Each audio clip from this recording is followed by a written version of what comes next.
All right, we are live. Thank you guys for joining me today. Hope you guys are having a good beginning of the weekend.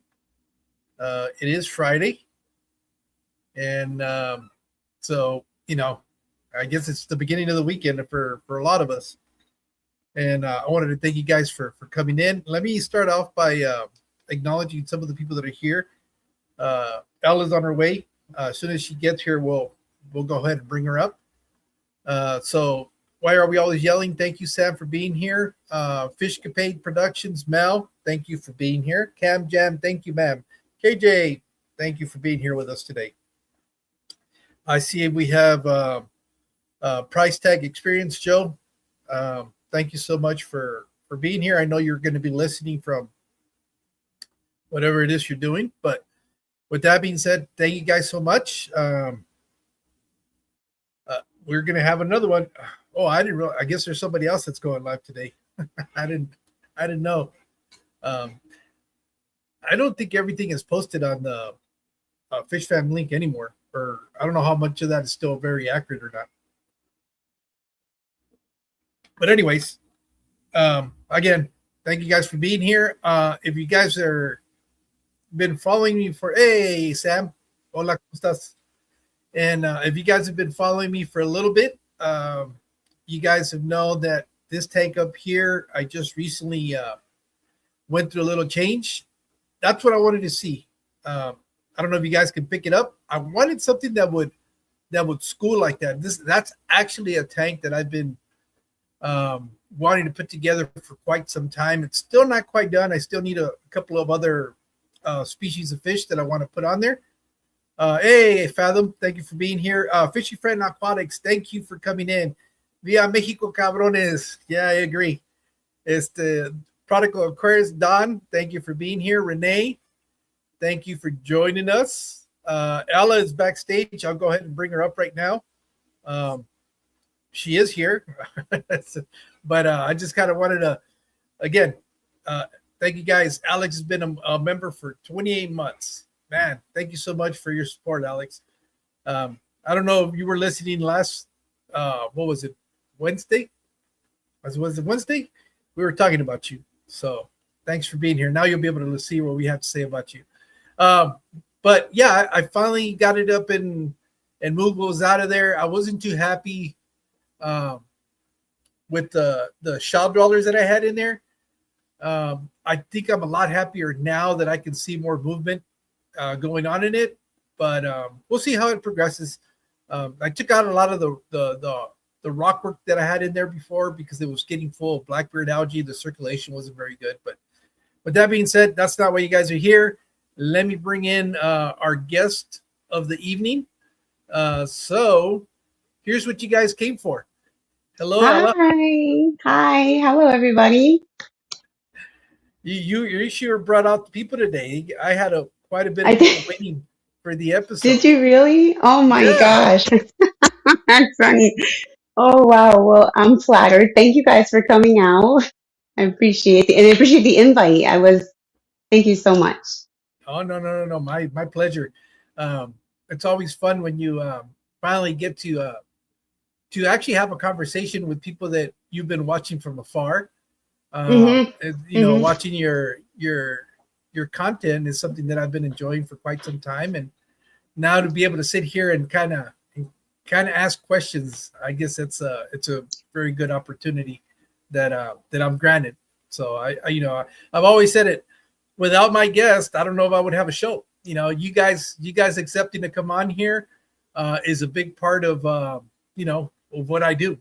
Without you guys, there really isn't much. So thank you. The thanks go out to you Well, for and well, Jorge, Jorge, I have to say that probably without you, I wouldn't have gotten to not even my first 100 subscribers. So I guess ditto because you did propel me in a way that I will always be thankful for. Always. Thank you. well, it's one of those things when you're starting out, it's really hard to get traction because you're such a new content creator that the algorithm Yeah. doesn't really push your videos out there unless you start getting engagement. And I know that's Right. something they did for me at the very beginning. Several people Hmm. that were much bigger subscribers than me, and just them, talking about my channel, allowing me to come on as a guest, that really, really does help. And so it's just I understand how motivating that could also be if you're kind of Hmm. on the fence and you're not sure if you want to do the content. The Yeah. other thing, it's always nice when you can find an audience, that of people Right. that are like minded and Hmm. that are willing to support you. I've been very fortunate that the community that's kind of a lot of it is it's community that was there, but it does take work from your part to be able to grow that community. And Exactly. Exactly. and I think I've been very fortunate that my community continues to grow. And so, again, thank you for coming on here. With that being said, why don't you tell us a little bit about yourself? Well, I'm a mother, I am a wife, and I have a strange obsession with goldfish. And I talked way too much about fish to begin with. I think that people come to my home and they're like, wow, what a beautiful tank. And they'll sit there and then I'll start talking about nitrates and biofilm and this is happening. And they're just like glazing over. And I'm like, okay, I lost them. So I just wanted somewhere where I could go talk about this stuff and not be looked at like I'm crazy. And I have found that in YouTube and in TikTok. I was gonna say, I noticed that you have quite a presence in TikTok. I want to thank you for putting it out there. I'm curious.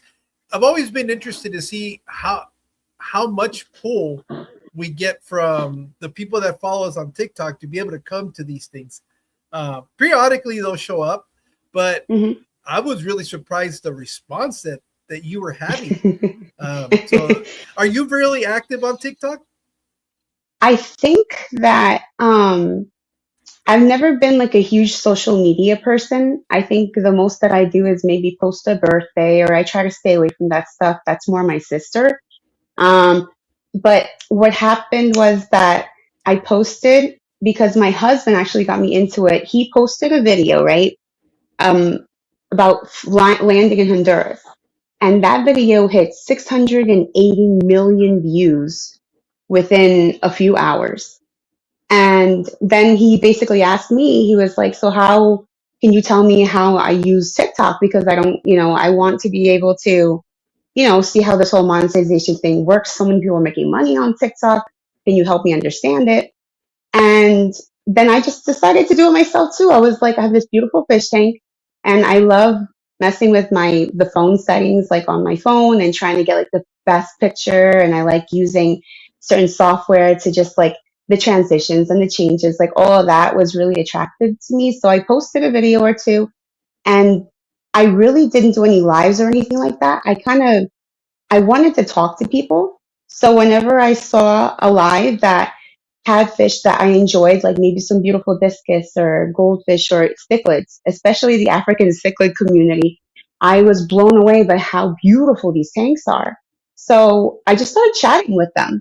In the live, I was like, wow, that's a beautiful fish. What's that one called? Or have you used this? And I think I started the opposite way. So I started with the engagement and then I started posting more things.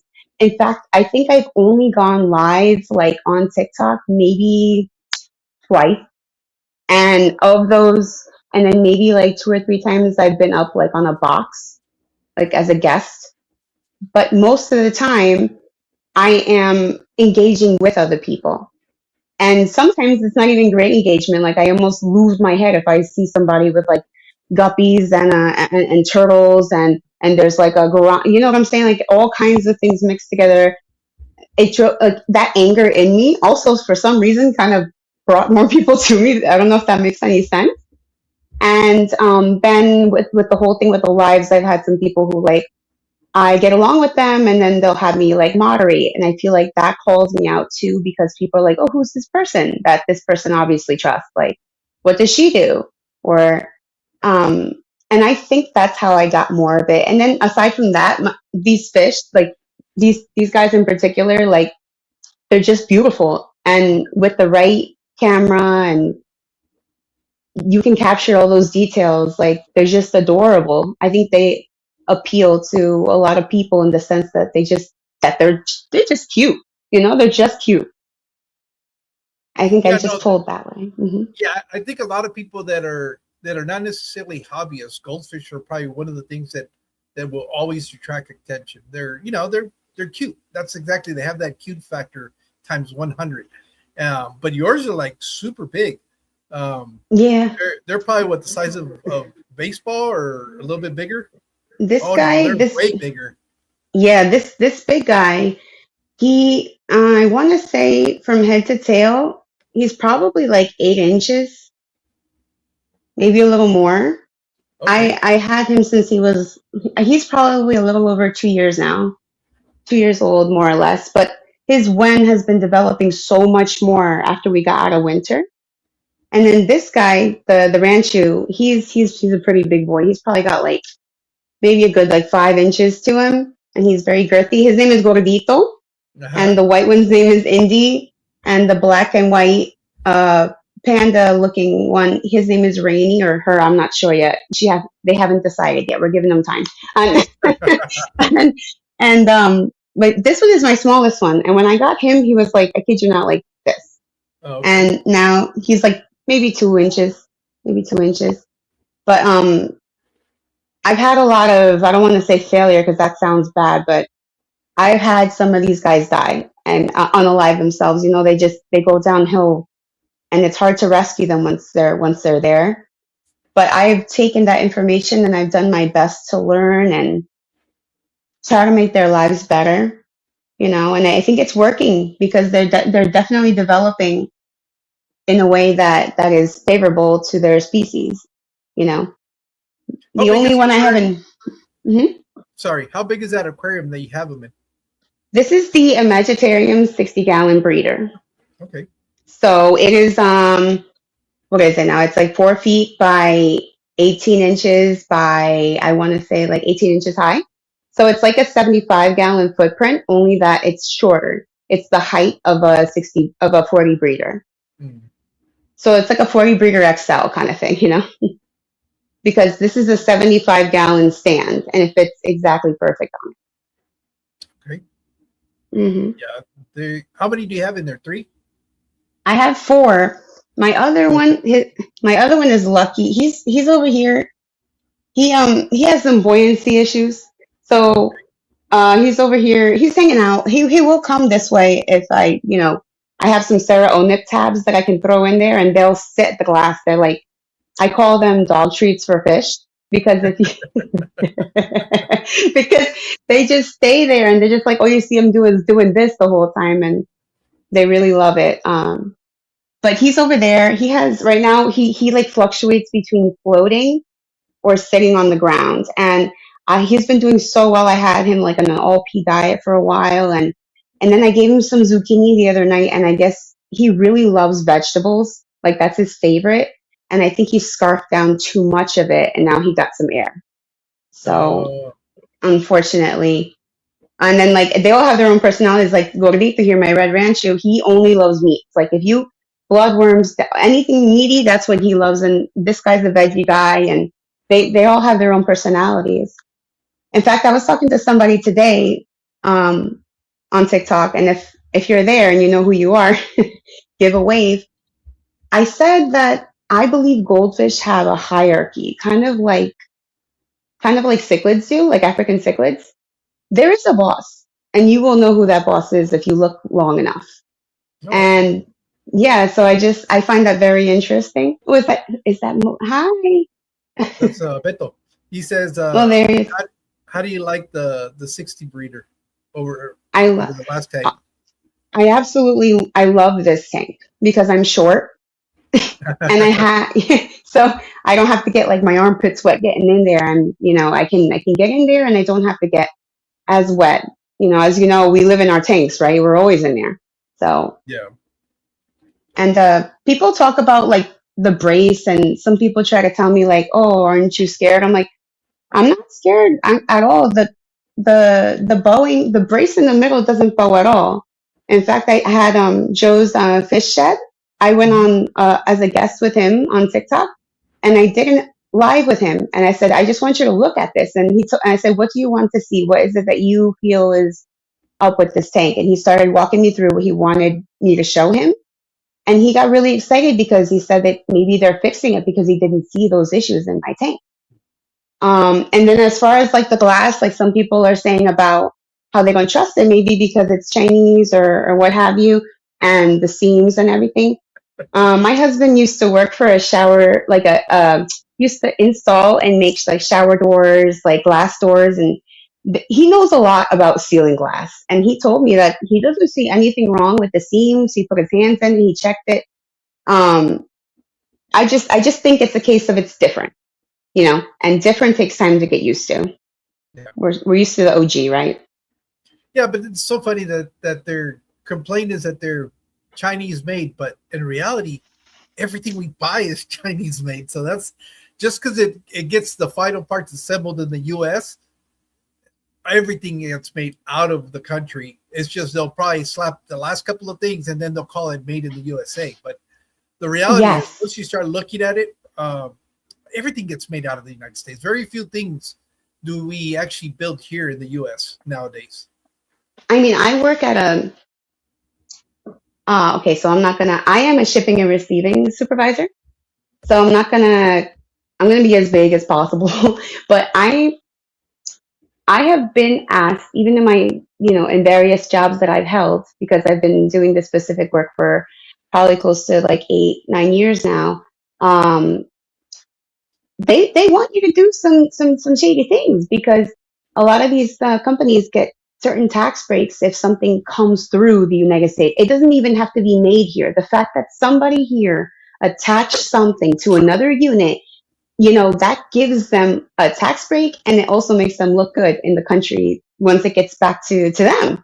So I say the same thing. That shirt that you're wearing that says whatever brand on it, I guarantee you, Champion or whoever else on the same, they're getting the same shirt and they're just putting a different logo on it. I promise you.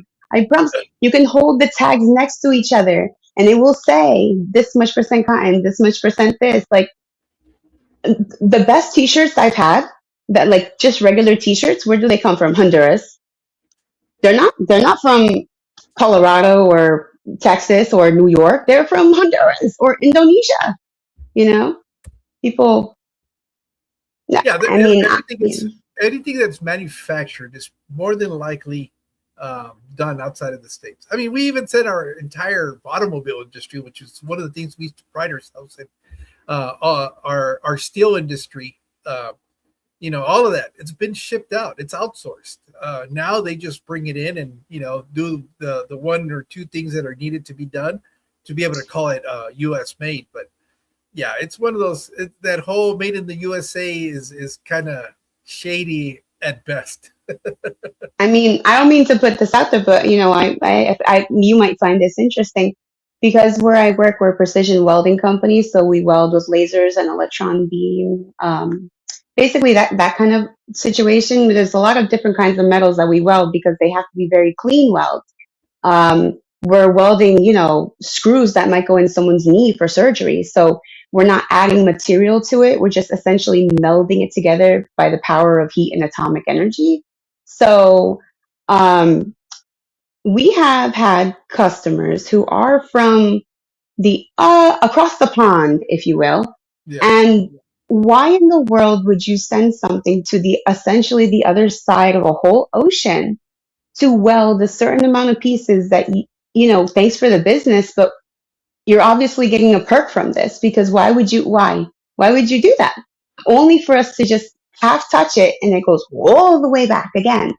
But guess what? Now you have a certificate stamped by somebody in the United States and an engineer that inspected your parts. Huh? Now you can sell it for triple the price. Why not? So people will do what they do. It's all about what you're interested in, what make it, and that's okay. People don't have to like, maybe they will never like that brand, but I haven't had a problem with it. Also, something that stands out is that the brace, this black piece right here, is Yeah. thinner. Okay. So it gives it I feel like it looks a little bit more modern. Yeah. Yeah. yeah, they, in my opinion, aesthetic wise, they look a lot Hmm. better than the Aqueons. Because I've They looked do. at them. It seemed like lately the Aqueons were just kind of slapped together like extremely fast, and you look at the sealant. Sometimes you could tell that it wasn't. It's just quickly done because they're trying to do volume. Um, Yep. and Yes. when I looked at these are a little bit. It seems like they took their time, at least in what was first coming out, Hmm. and they're they're just a little bit more aesthetic. They've taken a little bit more, like you said, reducing the size of the frame so that it doesn't interfere with your view, almost to the point where it almost becomes like a rimless, but it has to have the rim because of the dimensions of it. So Yes. yeah, but yeah, they did take a little bit. I think they're nicer looking tanks. Now,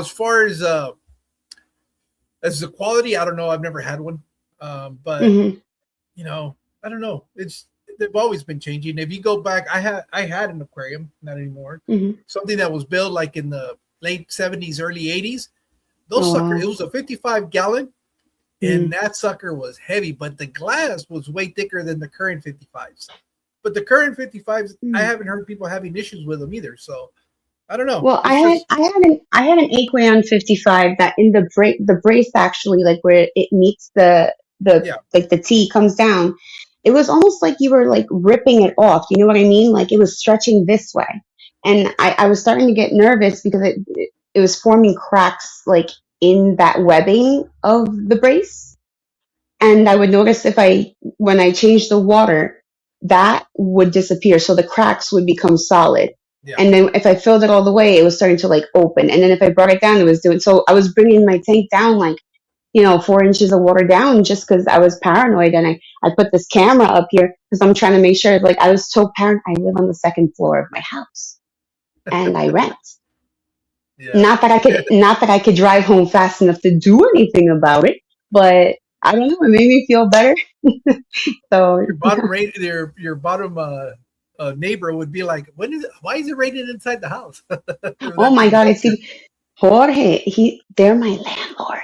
uh, I asked though. I did ask. I did okay. ask if I could have it take, and she said, that's your home, and you do what you feel is Oh, best." that's And nice. I've been renting here for as old as my son. My son is 9, so he moved here. Yeah, so approximately like 11 years I've been here. I've seen her kids grow up, so I guess we have that trust.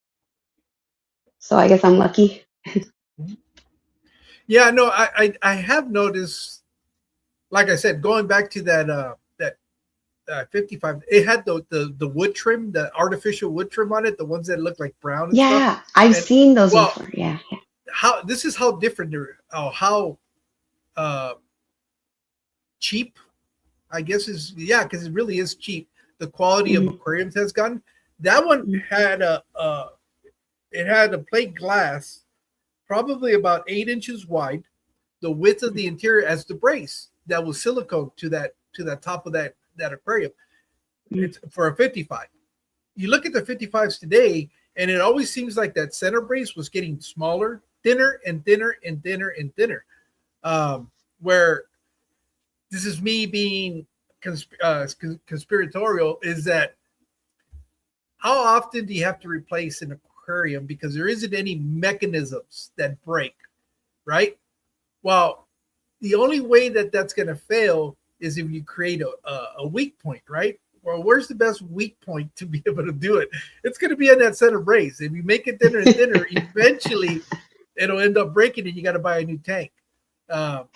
So they still want to make money. They don't want to just sell you one tank. They Right. want to continue to sell you tanks. But that's just me being Absolutely. being compared, No, and being that putting on my that's some tinfoil hat.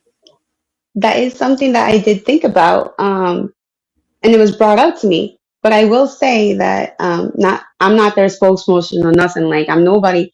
But the seams on these guys, though, that glue is thick. It is real thick. It is thicker than my 55. So like the way I see it, yes, people they do want to sell you the tank, but also we know as people who I'm assuming want people to they want you guys to buy their tanks, right? So they Yeah. have to do something that's going to make you want to keep buying them, right? So maybe they finally heard all of our complaints and said, well, you know what? Let's try to do something a little better, a little better, and then maybe we'll keep them coming. Yeah. Because yeah, they're not gonna make a profit if they can't sell the brand, you know. So I'm just gonna hope for the best. But I love this tank. But Now, I now, love it. now going back to you a little bit. Hmm. When does your fascination for aquariums start? What was it? What's your last or when do you recall being interested in aquariums? When do you start keeping them? My first aquarium, I was roughly about 10 years old, and I Okay. begged my parents. I begged my parents for the first time I walked into a pet store, and I loved they had a bunch of puppies in front, right? And I was like, oh my God, I want a puppy, I want a puppy. But that was absolutely not because, again, we rent, so we didn't have a yard and it wasn't feasible. And then I walked past the dogs and I saw aisles and aisles and aisles of just colorful fish. And that was it. I told him, I was like, I want this fish. And I picked out a comic goldfish, and my sister picked out a fantail. And then the guy said, well, you have to get a cleaner fish. So, you know what, you get this one. And he gave me like a sign. Now I know this was a Siamese alligator. Back then, I just thought he was that one I had to have because I had to, according to the guy. The fish tank wouldn't work without that fish. So I had so I had to get it. But I had it had like seafoam green and like pink gravel on the bottom, and it was a hexagon. I believe it was either a 15 or a 30 hex. And my mom would clean it up, and she'd start the siphon with her mouth, and it would be my job to put like my finger on the hose while she did what she needed to do. And we would take the fish out, and it was a whole situation. And but then what I now know with my experience is we would keep getting bacterial blooms. And the first one to die was, and why not? Because I'm scrubbing everything, right? My Yeah. mother is like, yeah.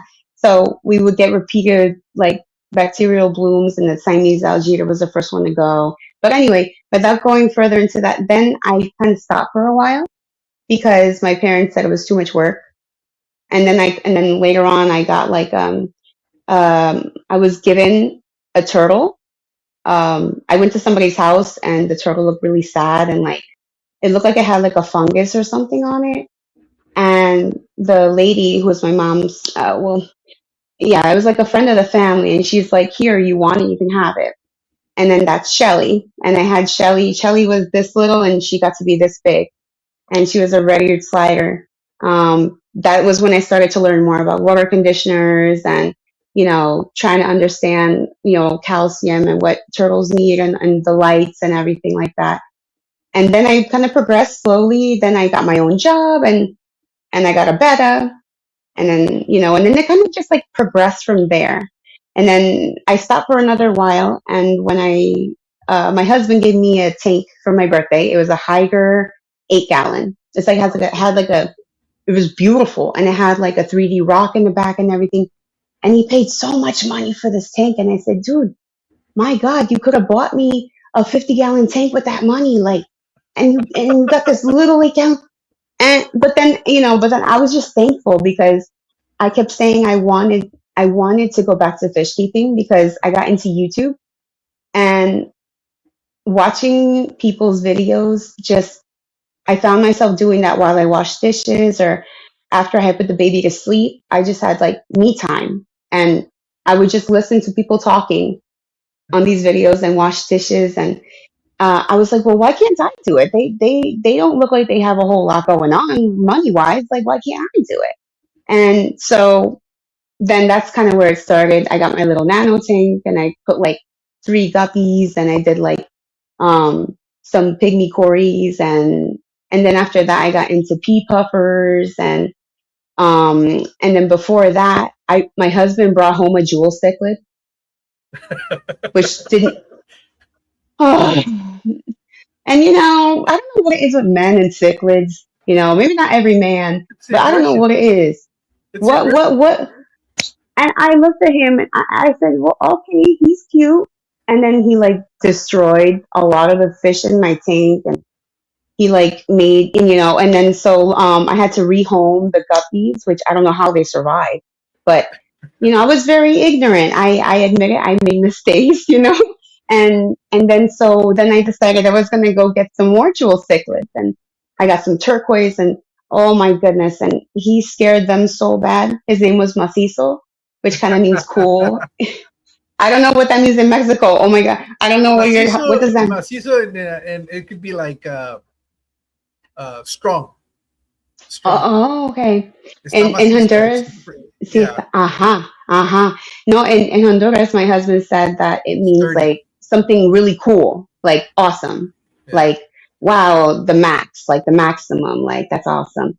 And well, when I put the cichlids in there, he like scared them so bad because they jumped out of the tank, okay, and I came in the next day and I just was spits on the floor, just jewel cichlids dried up on the floor. And there's Macizo just like chilling in his cave, just like what you did this. I didn't do anything. And then after that, I we went to the fair as one does, and somehow won. My husband won the the game with the ball and the Yeah. goldfish bowls. And I'm like, oh no, oh no. And he was just like expecting me to be so happy because look, another fish for your 8-gallon tank, babe. Like, I'm like, no. I tried to give it back. I tried to give it back. I was like, I can't do this. But then, well, long story short, we bring him back here. And by then, I had Macizo for a couple of years, and he was not, he was not old by any means. Now I understand that what he had was columnaris, Okay. and and I was treating him with medication that was meant for something else, which required me to increase the temperature, which accelerated the columnaris. And it was like as soon as I put the goldfish in there, it was like within 3 days he passed away. Mm. So then I took care of who I call BB, and BB will be my first goldfish that I actually kind of knew what I was doing because I upgraded to a 36-gallon. I said, that's it. I'm only going to have her. And maybe when we move, I'll get a bigger tank. And she went from being like the size of this chapstick to being like, she was like a foot. I had to use two hands to get her out of there.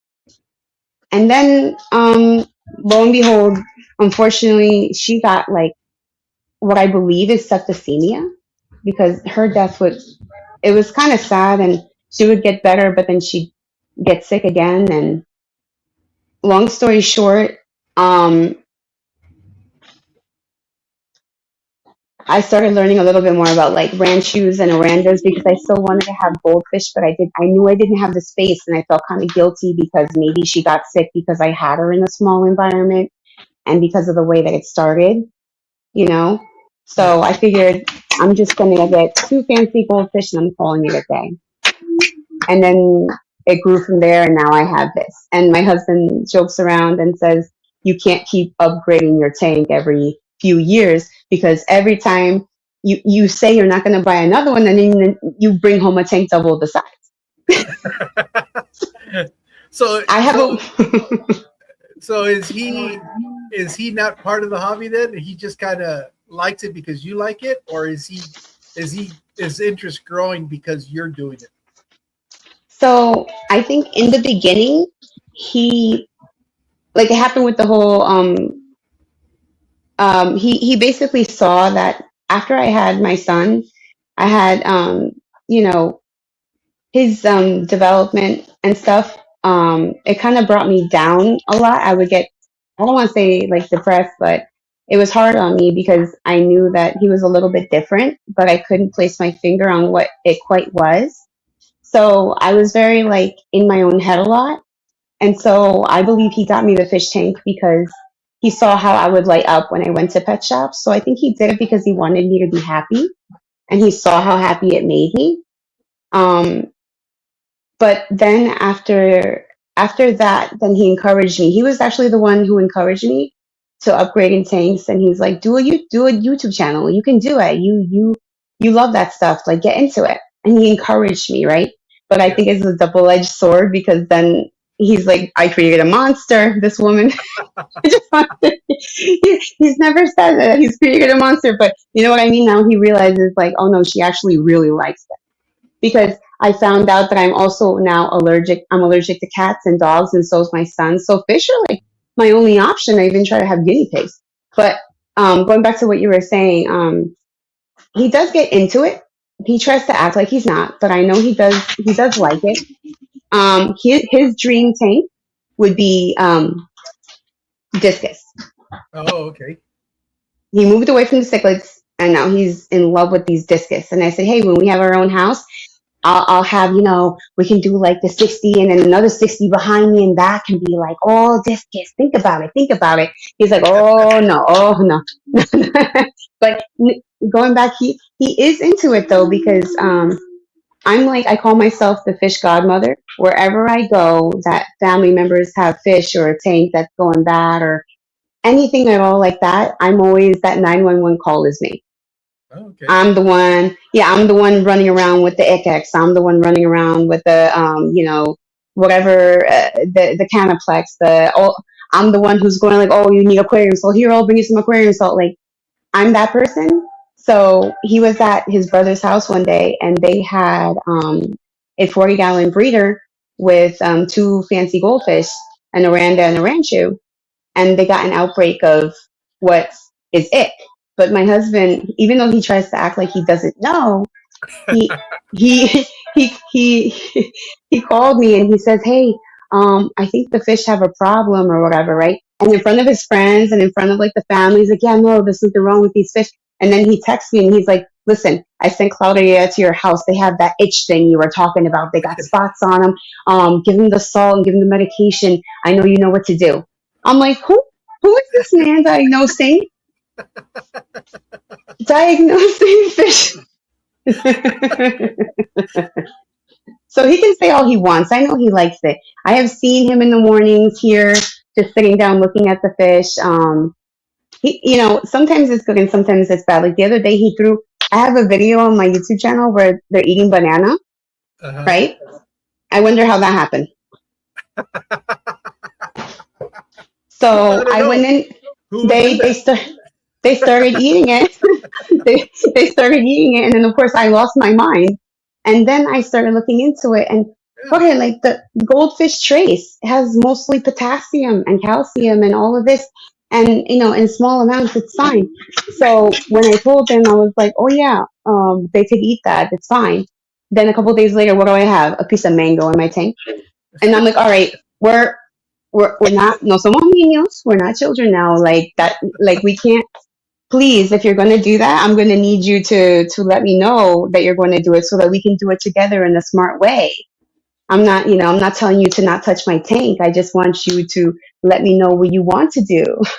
Well, I just saw that your husband there. Why didn't you have him come in here and say hi to us so we get to know who he Oh, is? that is my son. Eric, come Oh, here. Eric. Eric. Oh, he's in his oh, room. He is autistic, so yeah, he knows that I've had this stand here, right? And I basically have been, I don't want to say, I've been teaching him that he okay. cannot come. Yeah, so it takes time to kind of, but if hey, Eric, come here, look, come, come Do here. you notice that he has a Can you say gaze hello? for the aquarium? Hi. Hello. He's nonverbal, so he doesn't speak, but he loves goldfish. Oh, He okay. loves them. He would there was one fish. He's no longer here, Zumi, because he had a really bad bent spine. You know what I mean? Like it was such Yeah. a bad. He was like almost 90 degrees, and the pet shop owner basically gave him to me for free. Like I paid like $5 for him, but it was only because my son really wanted that fish, and I didn't want to like when you go somewhere and you're the only one who picks things out. I wanted him to be involved too, and he did live. He lived for a little over a year, but then as he started growing, he kind of just it wasn't good. But But he does love goldfish. He'll sit here and he'll stare at them. I'll say which one's your favorite, and of course he picks two. He picks the biggest one, has she and we has feed he together. has he showed any more interest, like when he sees you doing a water change, being wanting to be involved, or he just likes watching them? He'll take one of his little Hot Wheel cars, and I have like a hook that I use for my water changes, and I'll hook it on the side of my tank, and then he'll take his cars and he'll like start at the top and go, and he just goes like around, and he follows the siphon to the bathroom. And the first time I used like a water pump to make the changes, and the first time he saw the water pump and it turned on, it was an 800-gallon one. So it was like, and it turned on. He was like really scared, but then he got over it, and now he kind of like looks at it. And to be honest, I think he gets annoyed with me. He looks at it and he just like, this again. Like my mom's always in there. Like why? And then he'll try to get my attention. He's like, okay, he'll come over with like his shower shoes and be like, can I take a shower now before you start this? Like, Oh, okay. but he does, yeah, but he does like it. He does like it. We feed together. Thankfully, Okay. people ask me that all the time. Like, oh, I couldn't have a fish tank because people would put my kids would be all in there.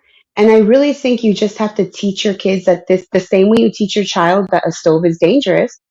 You know, you teach your child that you don't touch this without an adult. Yeah, I know, Papa. Thank you. Thank you. Hi. So you just kind of teach them that you just don't touch it. Unfortunately, I know some people whose fish have died because of Popeye's French fries being thrown in the tank. Yeah, I mean, soap, I mean, and one of them was my sister-in-law. Her fish died because her niece and nephew threw food like chicken, uh, whatever. They threw it in there, and one day they were gone, and it was like one day was like a family member. They having like a get together at the house, and I don't know what it was that they threw in there, but they all unalived themselves. And I told her, I said, Claudia, you are a way better person than I am, because she said that she couldn't pay attention to it because what is she going to say to her family? And I said, listen to me. If they did that to my fish tank, they are paying me every cent I paid for these fish, because this is an investment. And I don't, if I went to someone's house and stuck a fork in your blender, do you think I'm not replacing your blender? You know, you know what I mean? Like, Yeah, and then no. not only that, not the money, but people don't understand how much our fish tanks are. At least I feel this way. This is a part of my heart, a part of who I am. And I just feel like it would be hurting me if you hurt them. Um, So Funk says, Funk, of course. He says, I just throw fish food at my kids. well,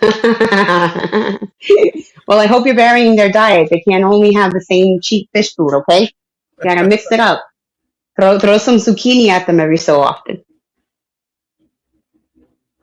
Yeah, no, it's unfortunate when those things kind of happen.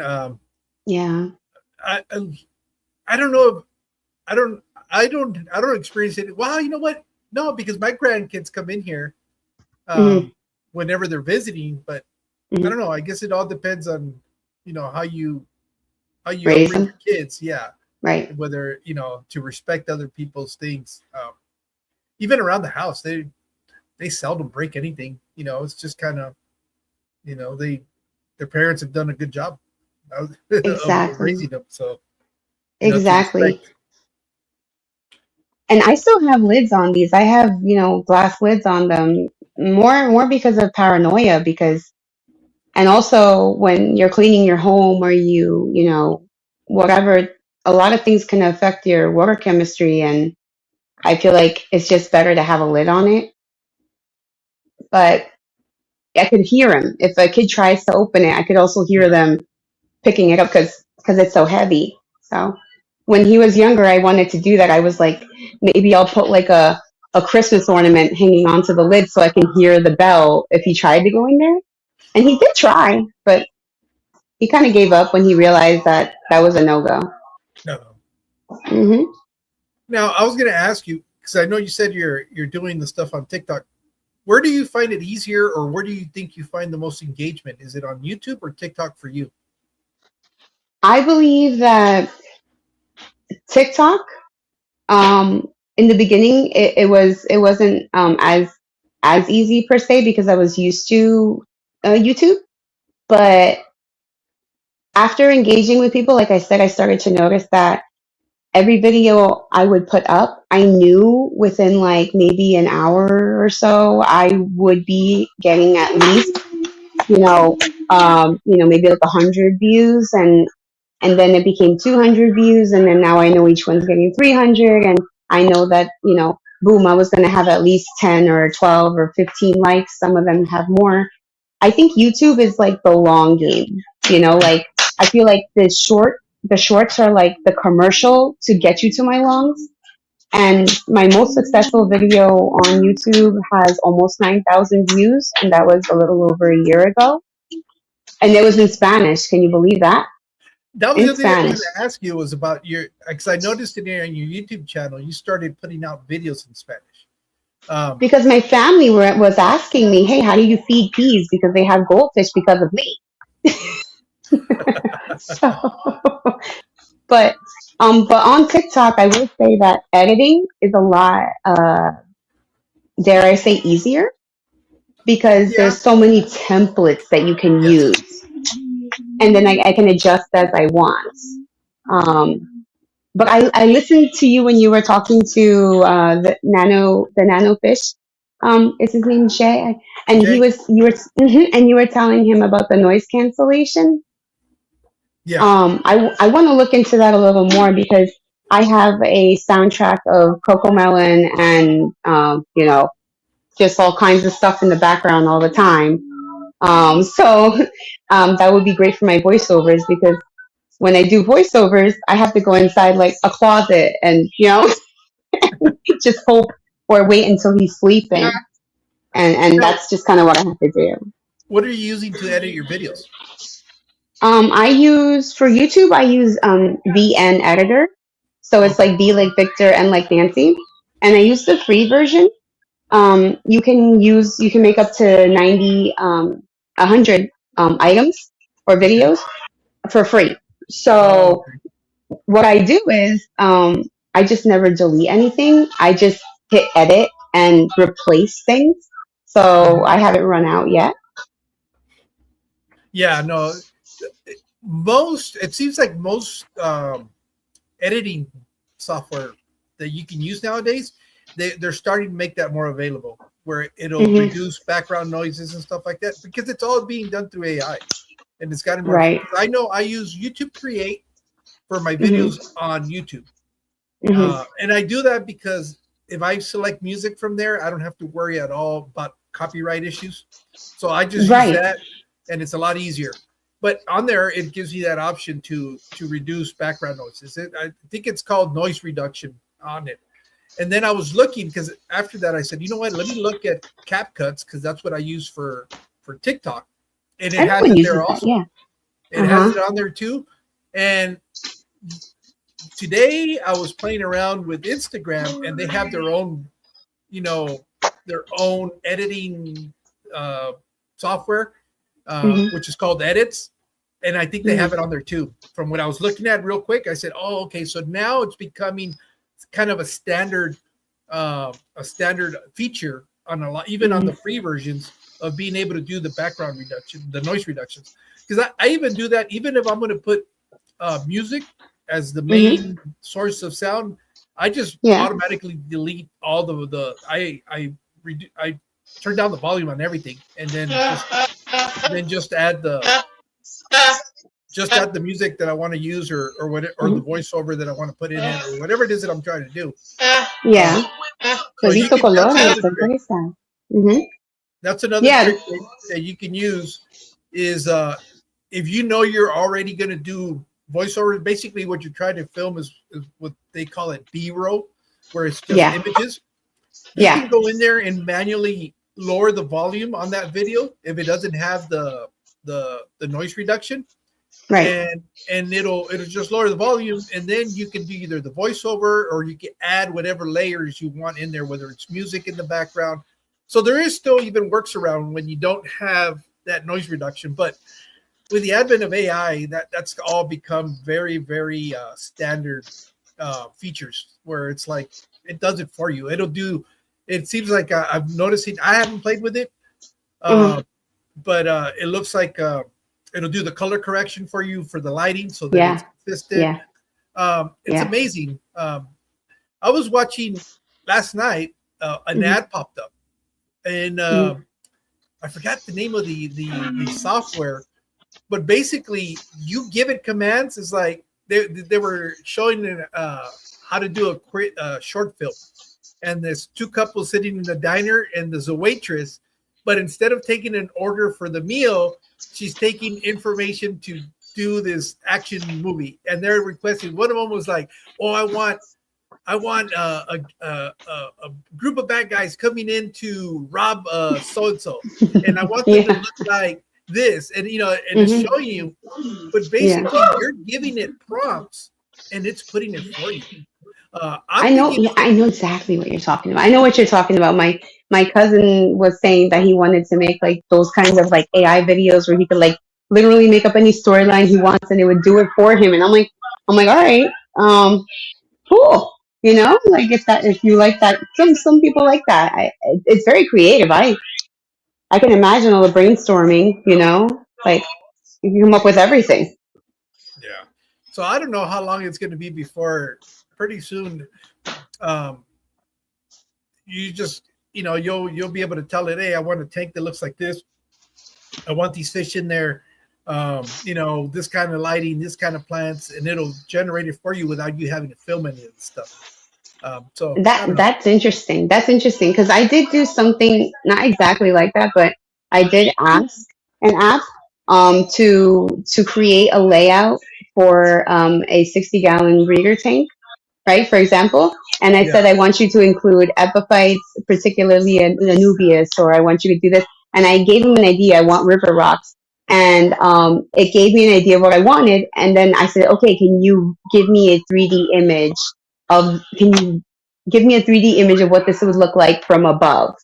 And it did do it. It did.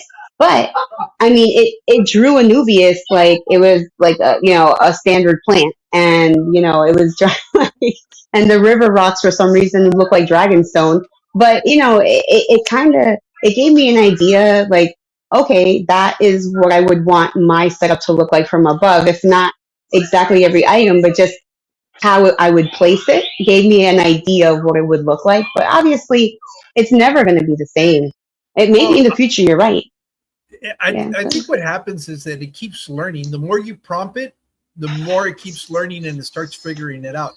I was watching on AI a video Hmm. of a lady that was singing a song. Hmm. It was scary how real life she looked.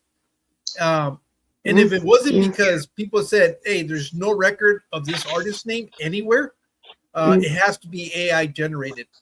And because and it was so interesting because there was no digital footprint of this person, other than she was singing the song, and but even maybe a couple of generations ago, you could still look at a person and know that there was just something off, and you could tell that it was AI. Even a Yes. lot of the stuff today, you can still, but it's getting better and better and better to the point where I'm kind of like, is that AI or not? Is that AI or It's not? It's getting scary. yes. And not only, and I think this is something that I don't want to say the word gripe, but something that does bother me a little bit is that I feel like there are people who are genuinely talented, whether it comes to art or um, maybe you're a great illustrator, maybe you do a lot, like whatever your thing is. And I feel like it's being lost. So like even when you go to like craft fairs and you want to get a T-shirt or you want to get something in particular, and everything is just now art that is made by AI, and that bothers me. Like I would love. How hard is it now to find somebody that knows how to draw a tetra by hand that can make it look like art. Like I have I met him actually on YouTube, not YouTube, on TikTok, and look at how awesome this is. I don't know if you can really Yeah, catch yeah. how, That and German it's blue a line. ram. And when I tell you that he draws this stuff out by hand, he paints it with watercolor. Like I have a little canvas over there that he actually sent me, and I love that stuff because it's getting lost in this world of AI. And I believe AI has a place, but let's not take away what makes something so original. Like you want to make short stories, you want to make films, or some maybe like kid videos, or I get that, but can we leave some art for the humans? Can we? I'll tell Can you we? what. I think it's like everything else. I mean, Yeah. we've been advancing in technology, basically, at least in my generation. Mhm. It's been evolving since I can remember. The Right. reason I say that is think of it this way: you look at movies, right, Mhm. Mhm. and how Yeah. much they've progressed, but yet there's still a large segment of the population that'll tell you, I'd rather watch it in black and white. It just there's something about that movie in black and white that is just Right. it gives it that feel, whatever it is they're looking for, that sense that it seems a little bit more real. Or I'd I think rather read the book. Right. Everyone's yeah, always like, "Oh no, the book is better." Or yeah. or music, audio. You started out with records, Hmm. and you could hear the pops and all these little things in a record that just really stand out. And they got to a point where people are like, oh man, I wish it was just more clear. And then you had tapes and cassettes, and you had 8 tracks and all these other evolutions that have been to the point Hmm. where you had digital format on CD disc. That was like, oh, Right. and then Oh all of a wow. sudden Yeah. I that was remember. like ultra clear. You couldn't hear any of this. You couldn't hear any of that popping and stuff. And when that happened, all of a sudden you had people that said, nah, there's something missing. I'd rather have that authentic vinyl feel to that record, to the point where they're making a comeback. I was so Yes. surprised. I hadn't been to the music side of the store at Walmart, and all of a sudden Hmm. I start seeing that what drew me in. They had this little real nice record player, and I was Hmm. like, "Oh, records is still a thing." And I walked into the aisle, and I'm looking at all these new albums that are coming out, and they're in Yeah. vinyl. And obviously, once you look at that, you start going, "Oh, it's that vintage, that It's retro coming back. thing that you're always going to have a segment of society that wants to have that." I think the same thing's going to happen with AI. You're gonna have Yeah. people that's all they want to do is it's the newest, the latest, and the greatest. But you're going to Hmm. have a large portion of that same society that's going to go, "Nah, I liked it when it was more authentic, when it was more non AI, or it was this or it was that." So I'm not too worried about it. When it comes to art, I think there's always going to Yeah. be a niche for people like that. Look, as a matter of Yeah. fact, the other day Nick was doing his live stream where they were Mhm. talking about mechanical or robotic AI arowanas. And Oh. even though it's in its infancy state, yeah, there might be people that are like super busy and they don't want to have to worry about doing water parameters or feeding something because they're not going to be Right. around. Those people, there might be a market that said, I still like the idea of having a fish tank, but I Hmm. don't have to worry about feeding it. And that technology obviously it's gonna evolve Hmm. to where you might not be able to tell the difference between a what do you want to call it, a drone fish versus a real fish, right? But Right. then Right. you're gonna have people like maybe you or I, they're gonna be like, nah, I'd rather keep the real thing because I just wanted to do It, that. So exactly. I'm not too scared about the evolution and the involvement. I think I think unfortunately what will happen is it might all these advancements might lend themselves to trick people into believing things that are not true. Yeah. But I don't think Yeah. it's going to change what at the core of the things you like to do. Right. If you like going out to the park, you're not going to replace that feeling of going out to the park and throw on some VR headsets and pretend like you go to the park because you've Yeah. already experienced what it's really like to be in that situation. That you're going to go, yeah, this might look like I'm really there, but you know the difference, and you'll be like, nah, I wanted the real thing, and you'll still continue Yeah. using the real stuff. And for that kind of stuff, like an arowana or like even like the mall near my house has a huge like 8 foot long like cichlid tank, right?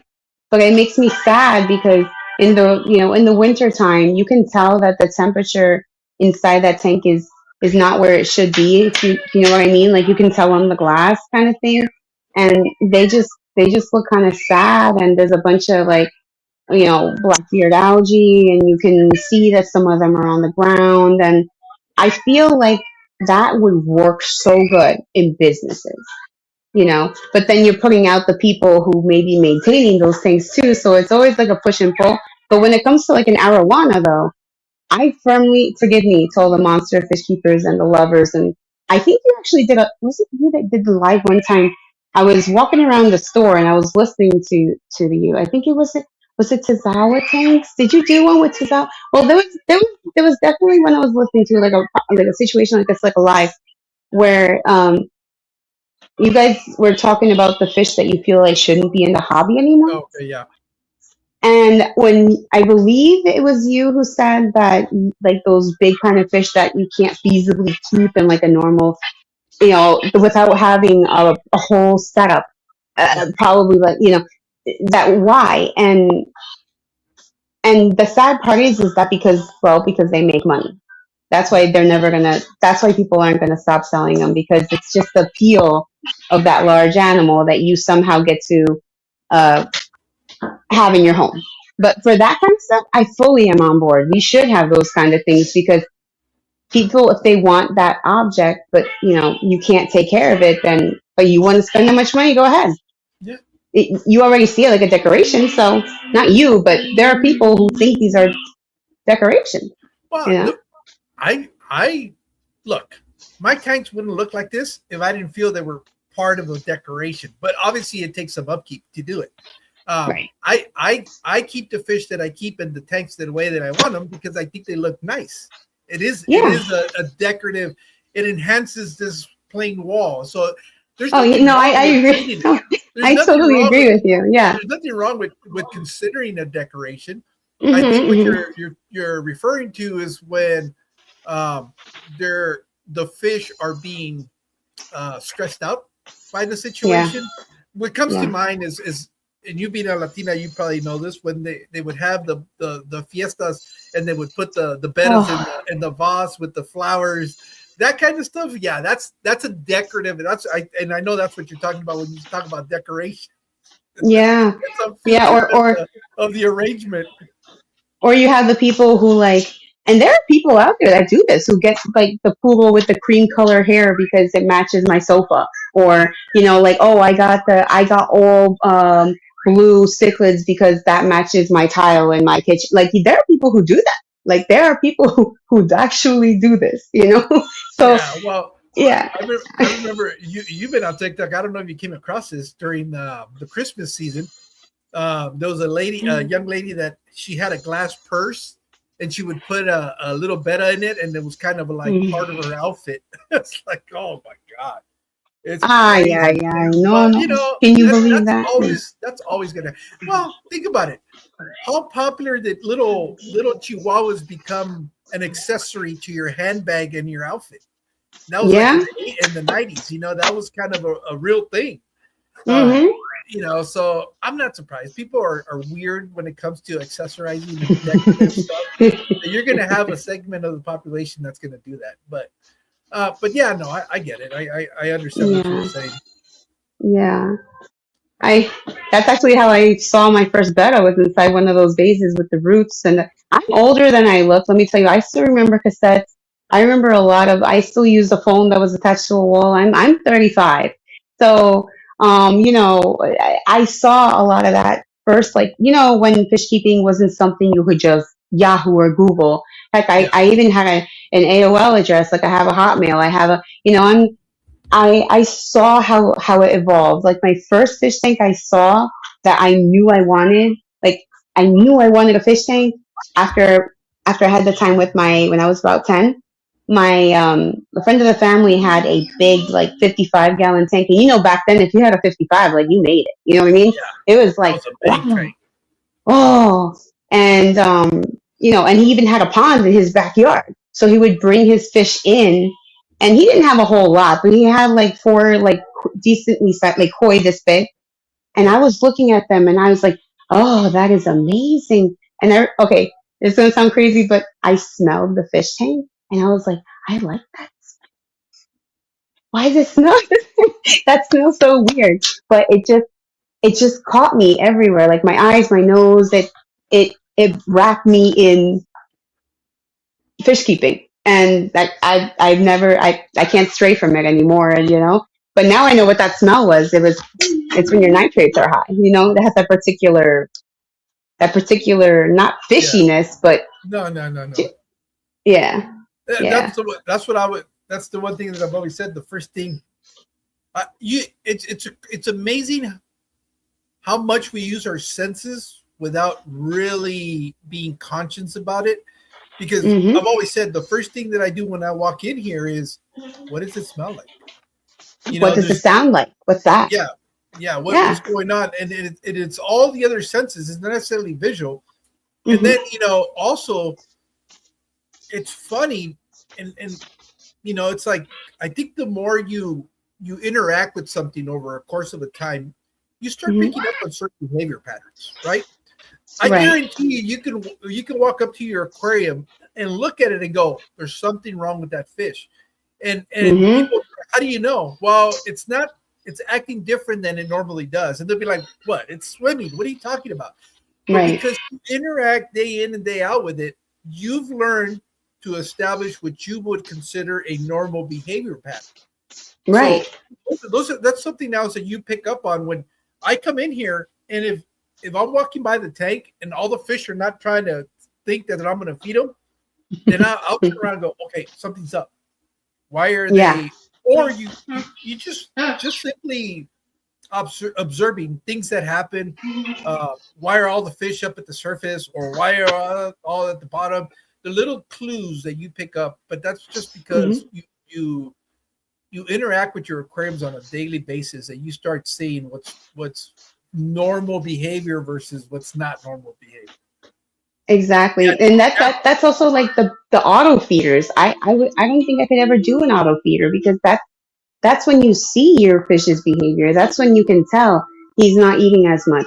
This one, whatever, he's in the corner. Like, food is the reason for living. And if they're not acting the same way, you can catch so many things just from feeding time. well, here you go. There's two people that kind of are in your wavelength. Greg says that he likes the natural earthy smell of an aquarium. Um, and then Mickham is saying that he loves the smell of a proper bogland. Been out of Oh, his childhood with his parents in nature picking blueberries, crab. So a lot of the times we can associate smells with memories. experiences or memories and stuff Right. like that. But Right. it's I know what you mean when you say a certain smell of the aquarium. It's what we're talking about is the it doesn't really smell, because I remember when I No, was keeping aquariums as a kid and the water would fill up. That's how I it knew would I had to stink. do a change. Yeah, I knew how to do a water change because my mom would be, "Hey, your steak is stinking up the living room. You need to do something about that." That's not a Yep. good smell. But when it, No. yeah, I guess it would be earthy smell. With what's Greg is describing, that is kind of like the normal. I call it como tierra mojada, because I use, Yeah. See. like, right See. before a rain, you get that smell that it's like, oh, it's gonna Yeah. rain. I I love get that smell. I get I some of love that it. when in my fish room sometimes. Mhm. Mhm. I can imagine, and it's hot over there too, so that probably bakes in. It's starting to warm up. It's starting. You see all this glow is from the temperature in here. It's getting a little hot, but it's not that bad yet. It's not that bad. It's Yeah, still tolerable. I think it's I'm still sitting here at okay. 96 degrees. It's still spring. Oh, It's I no would die. I longer would rain. die. Oh, no, Yeah, no. but you you're on the East Coast, right? Yes, I'm in New York. Oh, okay. Well, you got So good humidity. yeah, it is hot. But I am just sensitive to heat by nature. Oh, okay. I was born in the Dominican Republic. I am Caribbean, first gen and everything, and I do not tolerate heat well. I'm angry. Don't talk to me. I don't want you. It's horrible. You take a shower, you just get out, you're sweating again. You haven't even put your clothes on yet. What happened? Yeah. I can't. No, no, no, no. I can't stand the humidity. I purposely don't travel to like Central America, like to Honduras in certain months when it's hottest because he told me we went in December, which is the coldest time for them, and I was in shorts and I was so hot. And his family was like wrapped up in blankets and cardigans, and he's like, "Yeah, I'm not bringing you here in March ever. Like you would die. I would The melt." only thing that I remember from spending some time in the states of Georgia and South Carolina is the humidity was that the fact that you're you you get that mildew smell on your clothing if you don't dry it out correctly, and Yeah, the yeah. towels because when I was in the military you would air dry it, but it would Hmm. take so long to dry out unless you had a fan that was blowing on it that within a day or two you get that funky mildew smell in your towel. It's like, and you can't get that stupid smell out of the towel. So I was always buying new towels on a regular basis. That was the one thing It's I very musty.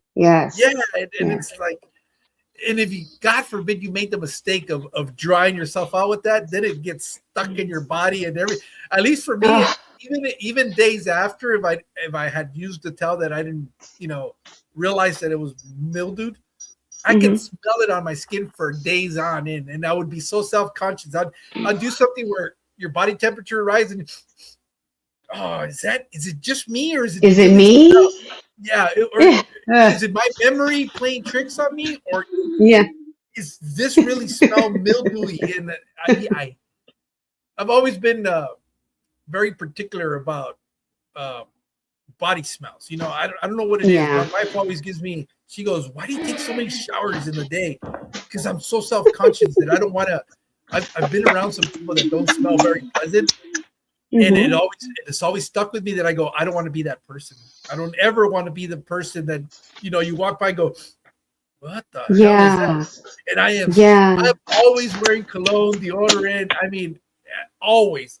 It's I have an obsession for that I have to know that I smell good because I don't ever want to be confused for the person that is like, oh, that guy hasn't showered in several You, days. you don't want to be that person that when they walk past you, that you have to hold your breath and make sure, oh, Joe's coming. Oh, and everyone just like hold their breath. I can't imagine. Oh, well, yeah, now my husband is here. He just walked in. So, maybe if he's feeling nice, he'll show up over Yes, here and say hi. ask him But if he wants to say hi and introduce himself a little no sé bit. que So si that quiere saludar, si quiere saludar. Oh, he says he's dirty. He works outside, so he's like, no, but thank you. He said, dice para la otra. a la otra, no. Yeah. Well, Now, going yeah. back to your content, is doing Spanish content something you want to continue to do, or that was like a one and done? I have made some, but I find that I almost have to do the English version first so that I know, because you know how people, and I'm sure you know because you're bilingual, the voice inside your head, is it in English or in Spanish? You know what? Does It's that make been so sense? long now that I don't even think about it, but it always used to be Spanish first, English second. And now there was a point in my life where I had to do a lot of public speaking, and Mm-hmm.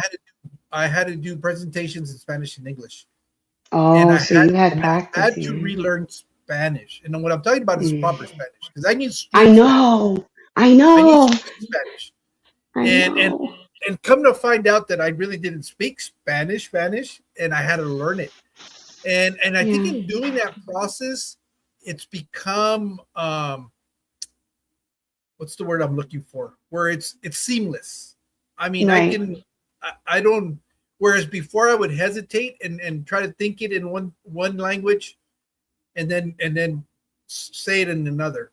And honestly, because most of my education has been in the States, I think it was subconsciously always English first, Hmm. and then, but I could just as quickly kind of understand Switch. what I was saying in Spanish. Yeah, Right. but it's gotten much easier as I've gotten older, and I've been consciously trying to learn the more proper Spanish, so that Yeah. you See, don't come off as selling ghetto. right. Or campesina, or campesina de la pura montaña, and they just think like, oh, who's this? I don't want to use the word, but you know what word I'm going to refer to. For me, even though I learned Spanish first because I was born there and I came here when I was 3, um, I feel kind of like English is my first language. Um, eh, so in Spanish, when I'm speaking to my family, I don't have that voice, like you said, like it just kind of happens. Yeah, You already know. But when I have to translate or um, like when like you said, proper Spanish. So I might say in my Dominican self, like, oh, mete eso ahí, and I just go on and on. But when I have to say, when I'm trying to appeal to a more an accent neutral community. yeah, And I have to say, instead of saying mete eso ahí, which sounds very vulgar in a different, in that neutral sense, I have to find out what is the word that means to turn over into a different container. What is the word that means to place gently or to shake? Like for me, when I wanted to say shake, I would say lo meneo, but some people are like, what? No, it's agitar, you know? Or, mhm, that kind of stuff. Like on one of my videos in Spanish, I kind of got discouraged for a while because um, I'm Dominican. So we refer to live fish and dead fish as pescado. mhm. And maybe that just might be me because my parents have, a fourth grade education. That's kind of just what I hear. But there is a word obviously for fish, which is peces or pez. And I got called out on one of my videos on TikTok. It said, hey, why are you saying it like that? It's like this. And for some reason, it kind of like, I think it kind of not hurt me, but it bothered me because I'm like, Made you're you getting self hung up conscious. on. You're getting Yeah, hung up on this word that you know what it means. yeah. You know what it means. But you're going to hang up and now you judge my entire content based upon the fact that I used a word in a way that you don't use it. That's like when some people say, when you're going to say bin, But they say ben. here's the interesting part to that argument is that Hmm. you're not saying it incorrectly because those fish have been fished out of wherever it is that they were in. So si fueron pescados de donde los tenían. So, at the end of the day, you're not incorrect. You just had an asshole that was trying to prove I that they said were. that to him. George, I said that to him. And you know what he said to me? He's like, oh, pescado is when it's on your plate and it's No. cooked. That's See, that different. goes I'm to like, show his okay, ignorance. Because okay. pescado just means to capture. Que lo pescaste. You fished it. You captured it. You lo Right, pescaste. right. So, yeah. There's always somebody that wants to say Yeah, something, you but it's know. the same thing And in English. It's the same thing it's just that is humanity in general. That you're gonna come across people that are just a little jerky, extra, a little extra. a little spicy, a little, yeah. But that's my main thing. I do plan on making more videos in Spanish because, like I said, I have noticed. And I don't know if you've noticed this, but my videos are mostly like very vloggy and how to certain things. And whenever you try to do maybe a review on a certain food, like a lion, let's say the lion head food for the fish, right, for the goldfish, um, the people in Spanish countries, they don't always have access to these brands, right? Yeah, So I did one in Spanish, and I tried so hard to learn all of the names of some of the ingredients. I tried to like learn, right? And then I was only upset. I got not upset, maybe low key disappointed because it takes effort to translate your brain in English and your thoughts in English into a Spanish that is neutral and accepted by um, not just your home country, and then when it only gets three or 400 views, you kind of get sad because, well, Well, why did I did the Lionhead review in English and that one got over 3,000 views. So why is this like, but then because not every brand follows, not every, it's just certain things travel and some things don't. I'm going to give you a little bit of advice. Quit worrying Hmm. about the audience you're going to talk to. And I'm going to give you a perfect example of that. Hmm. You know who Javier is from the DR. What's his Javier, channel? it's goldfish is what's his? I think now Javier, it's called Javier DR. Oh, and he has the goldfish ponds and Okay. yes, yes, yes. Do you think when he makes videos in Spanish, he's worried about if people in Mexico are going to understand him, if people in Argentina, in Honduras, or anywhere else that speaks Spanish, in España, he doesn't worry about Yeah, that shit. Don't yeah. get hung up on that because we will be our own self. Um, um, A critic, People, critic. yeah, the motive.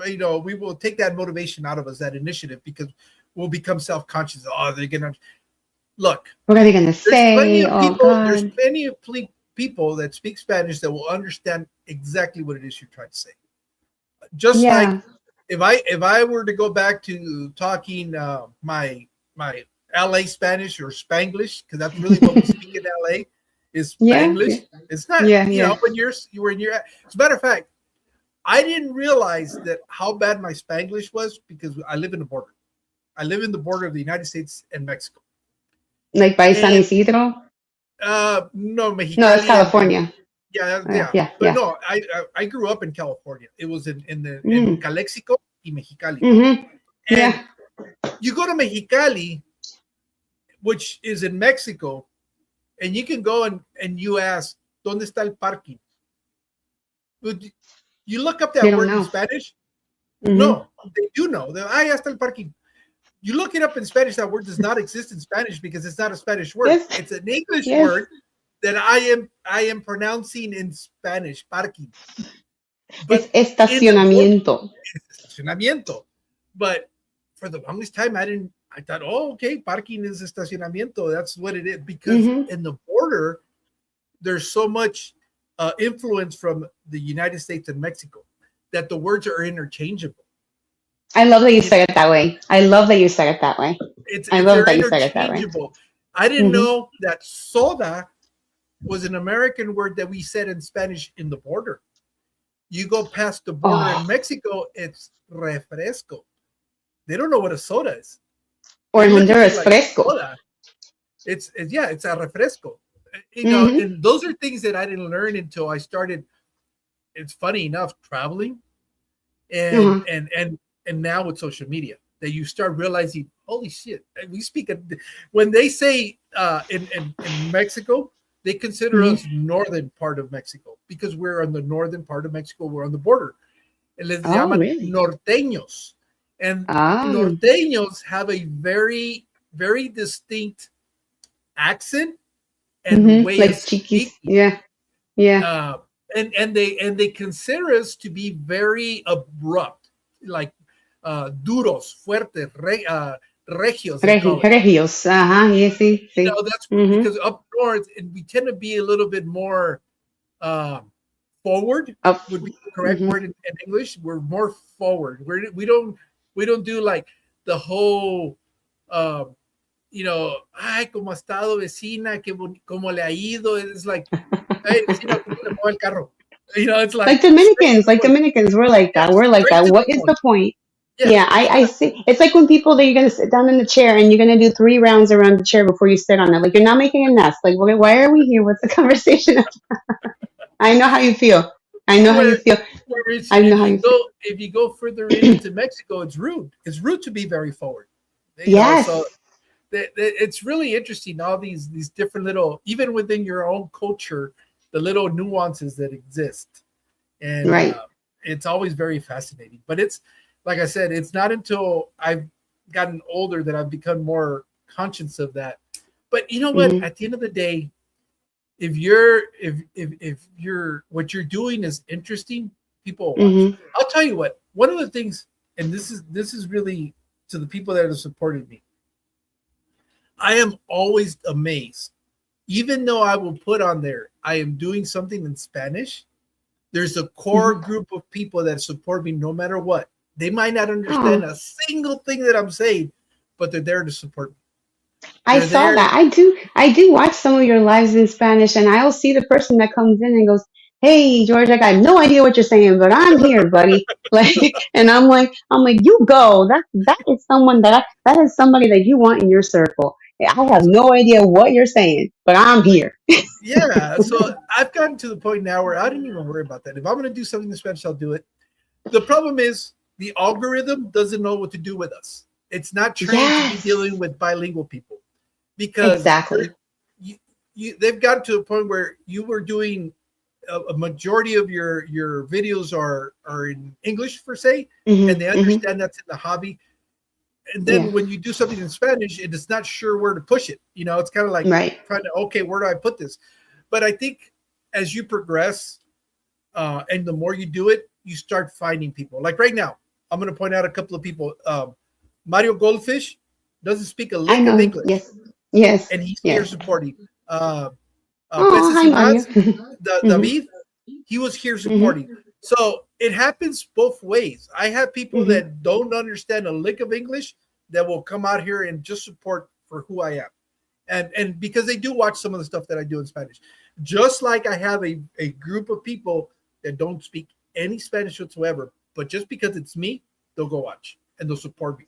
So my advice is to you, don't get hung about that. Do what you want to do. If you want to do it in Hmm. Spanish, do it in Spanish.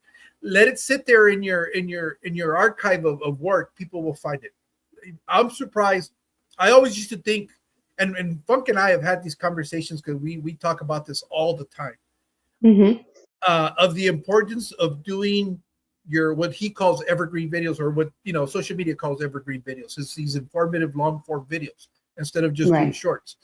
They might not do very well in the beginning, but as you grow, people come across you. Some of my best performing videos are videos that I did 3 or 4 years ago when I was first Right. starting. So and Absolutely. and when I released them, nobody watched them. No, I hey, know. Fathom, nobody watched them, and I am so surprised how now they. One of the videos that I don't understand why I did so well. I did a video because I felt that I hadn't done a video, and it was something on doing green water of all things, how I make my own green water, and that video is done very well, Yeah. on a topic that I would have never have thought that it was going to do well. Um, the very first video that I did of my fish room tour, people still watch that. People still watch that, and I know because I look at my analytics and it'll pop up. It's Hmm. one of the videos that gets most viewed. It's Hey, weird. they want the roughness. They want that feel, like the vinyl. They want the And grunge. it's terrible videos because the loud pump that I'm using on those videos is extremely loud and obnoxious. People will I can watch it. I don't imagine. know. It's I can so imagine. weird the stuff that how this works. I've never been able to crack the algorithm or be able to uh, cater to it. Hmm. Um, I've always been of the opinion I'm going to do what I want to do. I'll release it when I want to release it, and if people watch it, they watch it, and if not, fine, they did it, and it just sits there, and eventually it'll catch traction, and somebody. I don't know why it happens, but it happens. So I'm not And the I'm not and, hung and the about. procrastination. Does that happen to you? Like, I find myself when I have to. I'm a bit of a perfectionist of certain things, so like I like to watch videos that there are people who like to watch videos that'll have, like you said, just the music or the noise that just like pulls you in and you stay there and you watch the whole half an hour. You didn't even know how it happened. I love watching videos where people talk. So when I'm watching a video and the person's doing everything and I'm here for the whole experience, like I'm probably doing something else while I'm listening to the supposed how-to video that now you're not going to speak on. I get annoyed and I click out. You see? So it's like, I think everyone has their thing. So because I feel like I want a video that talks a lot, I make these videos that are consistently speaking. And I didn't think about that. I do need to make somewhere it breaks it up because not everyone likes the same style as me. But because mine are so voiceover heavy, it takes me forever to release them because I don't know if this has happened to you, but when you're editing and now one of your audio jumps or something Yeah, happened, and I talk so fast, so all you see is the same line going the whole way through. There's no breaks, so I can't figure out where that word was that I needed to cut. And then now I'm mad and I gave up on the whole thing. If Vibes is out there in the chat right now, Mr. Vibes, if he's out there, he knows that I have been saying that I'm gonna put a video out of the pump that I bought, not that I bought, but that I won doing the homeworks on his channel. It has been over a month for him. And it's in my, and I'm telling you, I go in there and I change things and I update things and it's not ready. It's not ready. And I'm like, he must be like, this is never happening. But it's me. I want it to look a certain way and then I'm Yeah. stuck. I'm Well, stuck. And that's my problem too. I don't post enough. That's my thing. no, it's just that you have a standard. Unlike me, Right. where I just record and post it. I don't.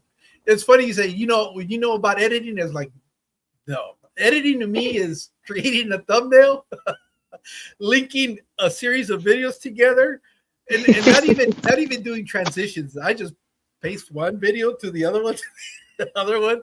I don't correct I shit on remember, it. yeah. I don't do any of Yeah. that stuff, and I just put it out. But that's just me.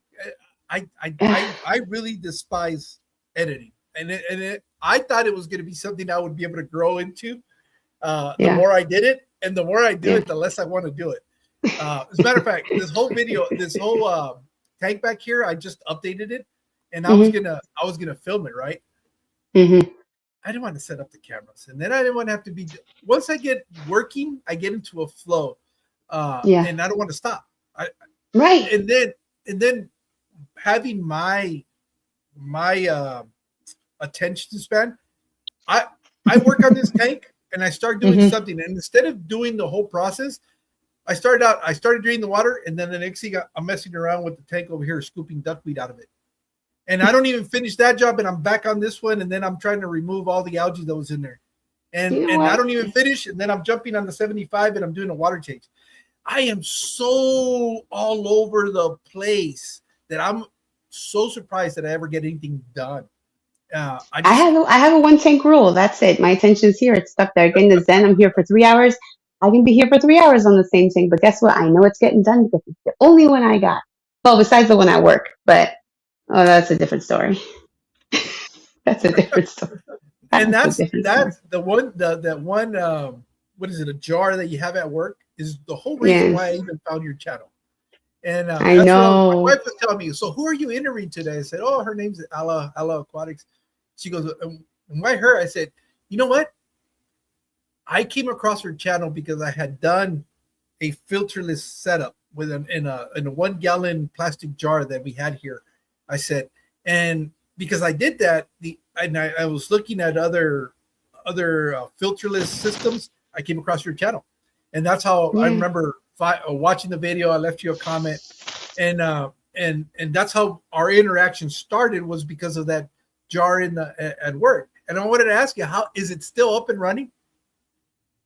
Um, okay, so I'm gonna put it out there, right? We're gonna speak openly because we're honest people.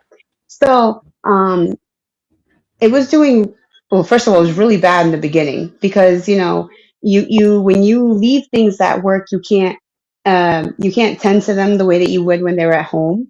So it was doing really really really good. Then about three, like maybe like 6 months, 6 weeks into it, everything, it cycled. It was doing really really great. So the plants was growing and everything was wonderful. And and then winter hit, and that warehouse gets very very cold, so I started having issues, um like I felt like the plants were living but they weren't thriving.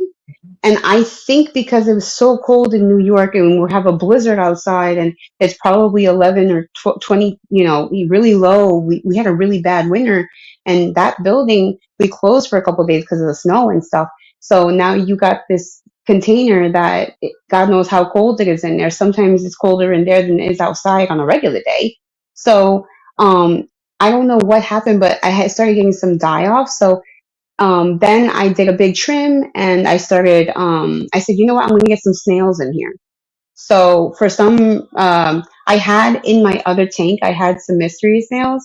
So I put a mystery snail in there And after putting him in there, it kicked up again and everything was doing great again for a couple of months, you know? But then I started seeing like some issues with his shell. So I was having a lot of like fluctuations in pH, like really bad. It would go from like one end of the spectrum to the other. Like it was a lot. Yeah, And it's no hormone. I couldn't put my finger on why it was doing that. And so then I started to think, well, what can I do? So I said, well, maybe if I put some more wood in there, it'll stay lower in my mind, right? But then, long story short, I started testing, not even like a big deal testing, like the little strips where you could see your alkalinity and your hardness and stuff like that. Yeah. And I came to realize that the water on where I'm from has really low KH value. So apparently, in the sand that I had put there from my home aquarium, um, it was causing the pH to rise. So I ended up taking like half the substrate out. And long story short, there was really good ups and downs. I ended up with a baby white cloud by accident. Mm. Memorial Day weekend, I saw something when it came back and it was wiggling, and I was like, "What is that?" I don't know if it came in on some plants. I don't know what happened, but I had a baby. I thought it was a neon tetra because of the colors, but then Okay. it turned out to be a white cloud, and she's still alive. She's still alive today, and she's pushing almost 3 years now. Her name is Katniss Everdeen because she survived. I don't know how she did it, but she survived. She survived off of all the microfauna. I'm assuming because Yeah. when I saw that she was there, and then I would like grind up fish food and I would put it in, and then I did live baby brine, and she got big and strong, and I brought her home. And after I got her home, then I just kind of did. I tried to do shrimp, but they would all pass away. Um, there's something in the water, right? There's just something going on. I don't know. I don't know if it had to do with maybe the temperature changes too, because where I worked, it's in shipping and receiving, right?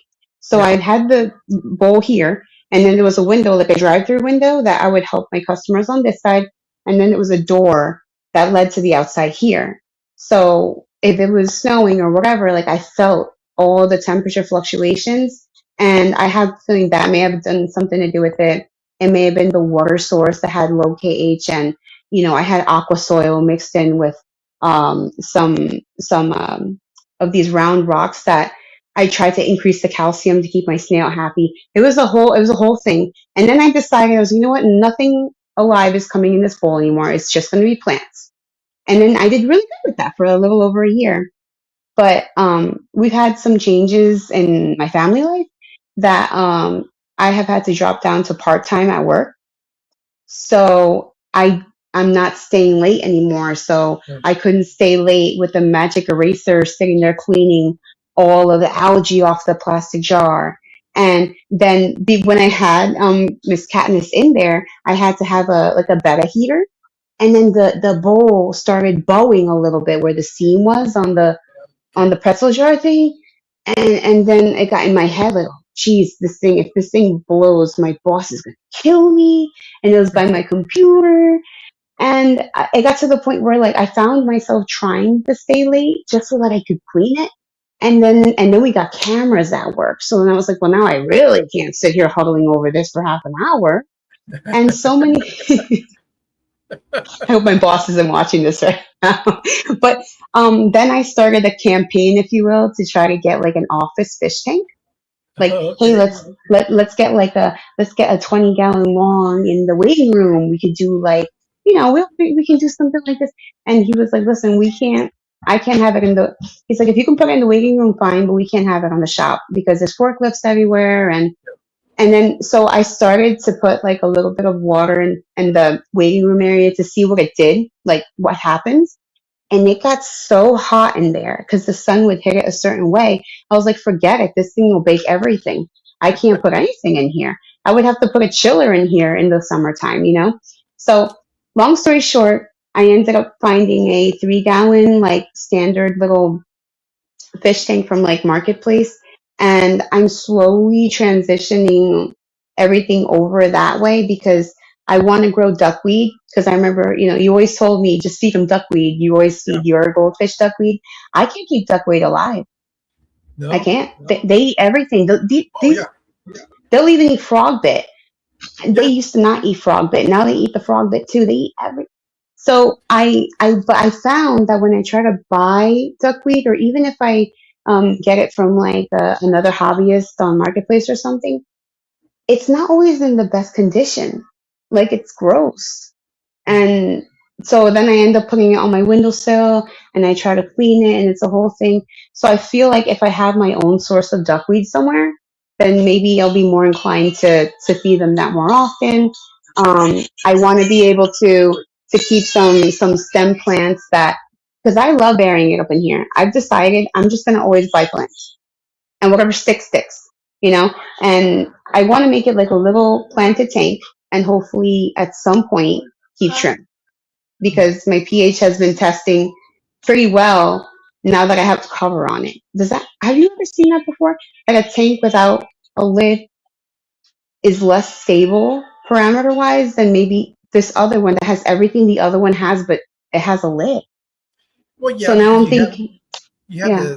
the temperature gets in it a lot easier, the evaporation. So yeah, I can Hmm. see an uncovered aquarium having more variations in parameters than one that's sort of sealed. Yeah, It probably slows down the process. it probably also has, because I have more space to put all the filtration, because it's like a mini all in one. Oh, okay. So the filtration system is in the back. But I actually wanted to know, like, I thought about keeping it, right? But I'm just having problems because of the fact that, also because it's plastic. So it's bowing.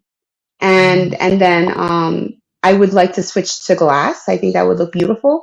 But we are moving so many boxes and shipments that I cannot have a jar that could knock over, and then now I ruin thousands of dollars worth of parts, you know. Yeah. I can, and a lot of things that we do at my job are like hermetically sealed. You know, they're very sensitive parts that can't even be touched a lot of times. With even the static electricity on your hands could essentially ruin it. So, it's very sensitive. And I figured, okay, I have to work with what I can, since I'm not there as early anymore and I'm not there as late anymore. What can I do that will allow me to keep my hobby at work? That will be a more controlled environment. And I feel like that's the best that I can do, you know? There, Yeah. if you go back and watch the live stream I did with flower flower horns. No, what is it? What's this? Flowers with horns. Steve. I watched it. I watched it. I Okay. did. Hmm. There's and the lady's on TikTok too, and I think she's on your neck of the woods. Oh, really? There are some shrimp that are, I think, from Hawaii that you can hermetically seal and keep them almost like in a globe. And Oh, what did he say they were called? yeah, It had a I don't very remember weird the name. yeah, I don't remember the name, but and the lady's always doing live streams. Next time I'm on TikTok, if she pops Hmm. up, I'm gonna share that link to her channel, Hmm. and she does a really good job of explaining to you. And she doesn't do water changes in it. She doesn't feed it. Wow. It's just pretty much a little enclosed ecosystem. I forget the name of Hmm. these shrimp, but I It's a think weird. they're It's a weirdness. Like yeah. you I'm know, not even gonna Hawaii. try. I Yeah, I'm can't. not I even don't gonna try remember. to say the name because I don't have a clue. But I thought that was really interesting. It's just yeah, you can keep them enclosed in the just periodically you put it in the sun so that it creates a little bit of algae on the surfaces inside of the water, and that's pretty much it. But That it's is like so a snow smart. globe. It's like a snow globe with life shrimp. That's what that's what comes to my mind. It's not that right, Uh, but that's what I yeah. imagine. It's like Hmm. a little enclosed thing that you don't have to add anything to it. It's just self sufficient. It feels so wrong. It feels so But wrong.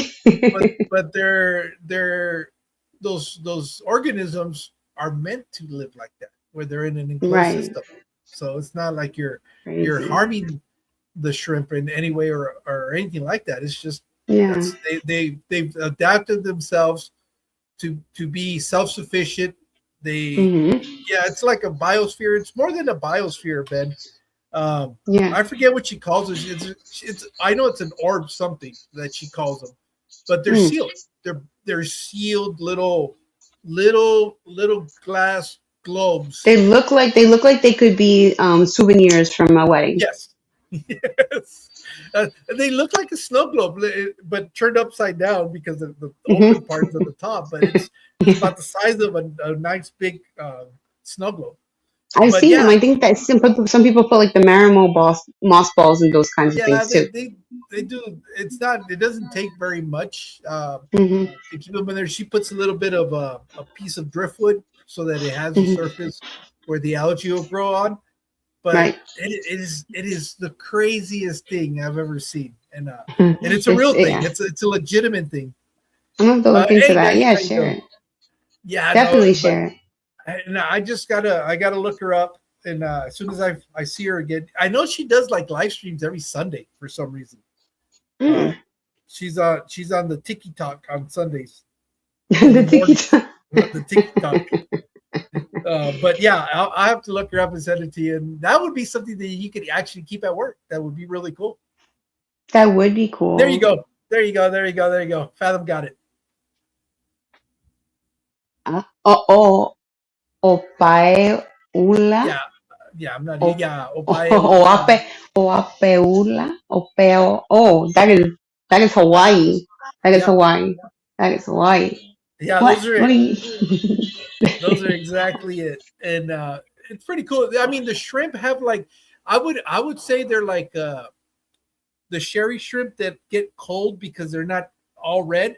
They just have like Yeah. this little bit. They're almost like see through, but with a hint of red. That's what Hmm. those shrimp kind of look like if they were They look coals. like, yeah, like that's what I was gonna say. Coals or like maybe a really cool, type of mini ghost shrimp or something with Yeah, they're after not they had very some. colorful, but I mean, it's something that you can set it and forget it for the most part. So, Hmm. but For sure. yeah, it's just interesting all the stuff that you can come across out there if you're looking. At first, I didn't understand what I was looking at. I was like, I asked all sorts of questions, and because I'm nosy like that, Yeah. and yeah, she was like, no, this is it's they're enclosed systems. It's an ecosphere, and it's It- that's what it is. So it's engagement, okay? Engagement. yeah, That matters. but yeah, Yes. okay, yeah, Yes. I got no, I'm not a chismoso ni metiche. I like to engage. Yes, exactly. That is exactly what you have to keep telling yourself. That's what I tell myself because I am, in the words of some people, I call it metiche. Like, it's like, why do you care? I'm like, because you should not have, am I the only person that, I don't know why it affects me so much. When you see a tropical fishing, like it's a freshwater tank, it's obviously fresh water, right? And they have a big hunk of fake coral in the middle. Yeah, you know what? I don't. I used to at first when I was like, I'm a real fish keeper. It would bother me. Look, Yeah. I've kind of gone full circle on it because I just the other day I set up a glowfish tank at the museum. It's Oh. supposed to be a sensory. It's a sensory display that they're doing with black Uh-huh. lights and glow in the dark lights, Uh-huh. and I kind of like it. It's not something that I would do for myself, but I'm Yeah. going. This is the easiest aquascape that I've done. I Mm-hmm. got a bunch of stuff that Louise sent for to decorate the aquarium, and Mm-hmm. it was like, you know what? It's kind of nostalgic going back to when I was a kid and the gravels with the different colors in them, and the Yes. colorful fish, and it's like I Yes. like it. I would put it in my fish room, but I kind of like it. It's And like a guilty pleasure. yes, you're right. And not only that, but I've also noticed. Oh, what do they call them? They call those in Mexico. They call them monjitas. Oh yeah, yeah. Skirt And I said, tetras. why are they calling these fish nuns though? I didn't understand. Like, what are they talking about? Like, what are they talking about? A nun, okay? Then is there a pope fish too? Like, what's happening? Where's the priest fish? I don't know. But those glowfish last forever. I Well, have any, it's a oh it's a my, skirt tetra, but do you know why they call them monjas? no, I don't know. because the very first ones that were I guess not black skirts were Hmm. white, and because Oh. they have the flowing fins or Uh-huh. fins that are a little bit longer, it Yeah. resembles a nun's outfit that flows. That's why they're called monjitas. Well, dang, why didn't they just call them brides or something? I I mean, don't know. he Oh went to yes, I don't know nuns. because I don't know why you just call them la lloronas because that's what they describe the llorona being. Like Oh, a lady that yeah. would have a white dress that would come out at night looking Mis for her future. hijos. Yes, Yep. yes, yeah, yeah. Oh gosh. For Dominicans, for us, it's el cuco.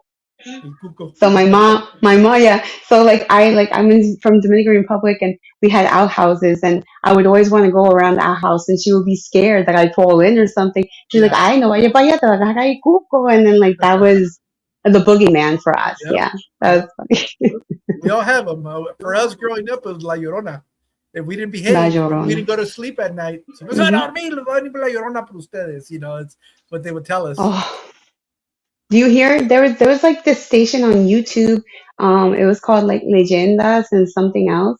And when my Mhm. husband and I first moved in together, we would be at like we're just ready to go to bed, and he'd want to like scare me. So he'd put like these urban legends from his home country, and it'd be read by some guy like in this episodio, like that kind of thing. Yeah. And he wanted to scare me, but I looked forward to hearing it because I was just learning about his culture. So, but I learned, yeah, there's a lot of cool things. Yeah. Different. Um, It's at the end of the day, that's what it is. Is the one scary thing that's gonna get you if you don't do what you're supposed to be doing. It's exactly. the disciplinary boogeyman. Do you watch this comedian? She's from Mexico. Her name is Yuridia, la India Yuridia. Yes, la And India Yuridia. sí, ella con la lechuza, de que le tenía, she's scared of like the Owls. owls Yeah. because that they belong to the witches and that they were gonna hunt her down. And I'm like, an owl? What the heck? Well, and I believe in Native American culture that is it's a bad omen. You're not supposed to Oh. look at owls in the eyes or something like that. I don't know. You Mm. you, you can't cross eyes with an owl. It's part of their their culture. It's got a symbolic reasoning. I don't know exactly what it is, but I thought that In was interesting. DR, if it's an owl that has like the two little things on their head, that's acceptable. We call them cuckoo. But if it's a lechuza, it's the ones who are like lisa, like that they're smooth headed. Those are supposedly like the bad ones, that they're witches that turn into them and they hide in the trees and like they take unbaptized children and God knows what else they come up with. So I hear you. I hear you there. I'm Hmm. not surprised that they have a La Llorona movie. I don't know I don't know if I would I watch it. Yeah, I didn't see it. I'm too scared. I'm a scaredy cat. Yeah, Scaredy cat. I will not sleep. Mm-mm. No. yeah. You know what? I kind of outgrew that. I know in my teenage years, I watched every single horror movie that was ever made. That was just kind of a thing, and then Mm. it's just I kind of outgrew. I think the last scary movie or franchise that I don't know what's older. Is Jeeper Creepers older than Scream? Or it's around that I time think when Jeepers Creepers was older. I think. okay, so I don't know. They've Scream. made so many remakes of certain things that I have a Yeah, hard I guess time Scream would placing. be the last horror series. I'll tell you which one I hated watching that I Mhm. wish I hadn't watched was Freddy Cougar because for the like about Oh, a week I wouldn't be able to go to yeah. sleep. Oh, that was horrible for me. Because my cousin, she's all about Halloween. She loves Halloween, so she watches all those scary movies, like Jeepers Creepers. Like I can't. And then for me, it got me when I saw his skin hanging. I was like, what is going on? And but yeah, for that one though, with the dreams, it scared me because I felt like. It's Well, gonna sound really cheesy. I feel like your dreams is that one place where like you can see everything, but nothing can hurt you. And yeah, he kind of like in a weird way burst my little kid brain like, what do you yep. mean? What do you mean though? That was the No. one thing. It was so scary because that's the one thing you're gonna have to do eventually is go to sleep. You're gonna have to go to Right. sleep. You can't Right. control what's going on in the dreams. Yeah. So I remember that got to be, but I think the very, very first thing that traumatized me growing up was Jaws. Jaws was the very first thing that Oh, yeah. traumatized me. I couldn't go. I couldn't even take a bathtub because I felt that the shark was going to come through the drain and eat me. That's how Yeah. traumatized I was. That's so That was my real. That's so that was real. my first thing that traumatized me. I couldn't go swimming in a pool by myself. It had to be See, other what was kids that? in the pool. Did you see there was another movie of like these fish that were like killer fish and they would come in through the drain system in like the public pool and they were Yeah, like, that's piranhas. "Oh no, that messed me up." No. I didn't like going in the ocean because of the sharks and now I have to worry about fish that I know can be freshwater in the pool. And then now I know obviously they're not going to survive the chlorine. What are you thinking? It's just a Yeah, movie. yeah, But, but you don't know that. I You don't know know. that as a kid. I remember You don't know that, that as a kid. and then obviously Jason and Mm, Michael Myers. yeah. But that was a little Yeah. bit older. But I would watch that too. Mhm. Um, Mhm. Mhm. so those are the things that traumatized me. And I think that after a while, it's just kind of like. Well, I think the older you get, the Mhm. lure of that just kind of like, all right, Yeah. Yeah. it just kind of Yeah. fades out. But like I never saw, and I'm glad I never saw because I don't know if I could deal with that. Is Tolerate it. like the doll? What is the Annette or Annabelle or what was Oh, that? Annabelle. Oh Yeah, that shit no. would freak me out. Go visit. I can't watch. I can't watch You those know, haunted movies. where I can't do it. inanimate I'm a. objects Oh no. become killer. I You know, no. I watched Child's Play. I thought that was funny though, but I was much older. Like this toy that would go out and kill. Yes. I don't know why Annabelle hits different. I remember seeing the previews, like, oh hell no, I'm not watching Mhm. this shit. Mhm. Oh my Uh, God. I am. That's. It sounds so. Oh God. My husband makes fun of me. I'm scared to death of those type of dolls. Like any kind of doll. Like how like back in the day the girls would love the American doll type dolls. I get them away from me. I will not sleep. Don't let it touch me. I can't do it. And it's always the worst. And in a lot of Spanish culture, like when you go to the bathroom and they have that weird little doll on the toilet that's actually like a cover for the toilet paper. yeah, it's got I the macrame. What do they call it? The Yeah, weaving on the it. knitting, yeah, the crochet thingy. I can't deal with that. I will hold it. Mm-mm, no, I can't do it. So nowadays, like, when I see a doll, like it has to be a baby doll, but it has to be like the plastic eyes, like that don't. If they go up and down, I'm over it. No, they scare me Yeah, yeah, so yeah, bad. yeah, yeah. Anything that or that makes noise. How when Oh you would lay down the dolls and it would kind of, oh fuck that. no, no, no. Oh, I'm Mm-mm. good. No. But I don't know. It's funny. And then like Jose said, The Exorcist. You know what was so funny?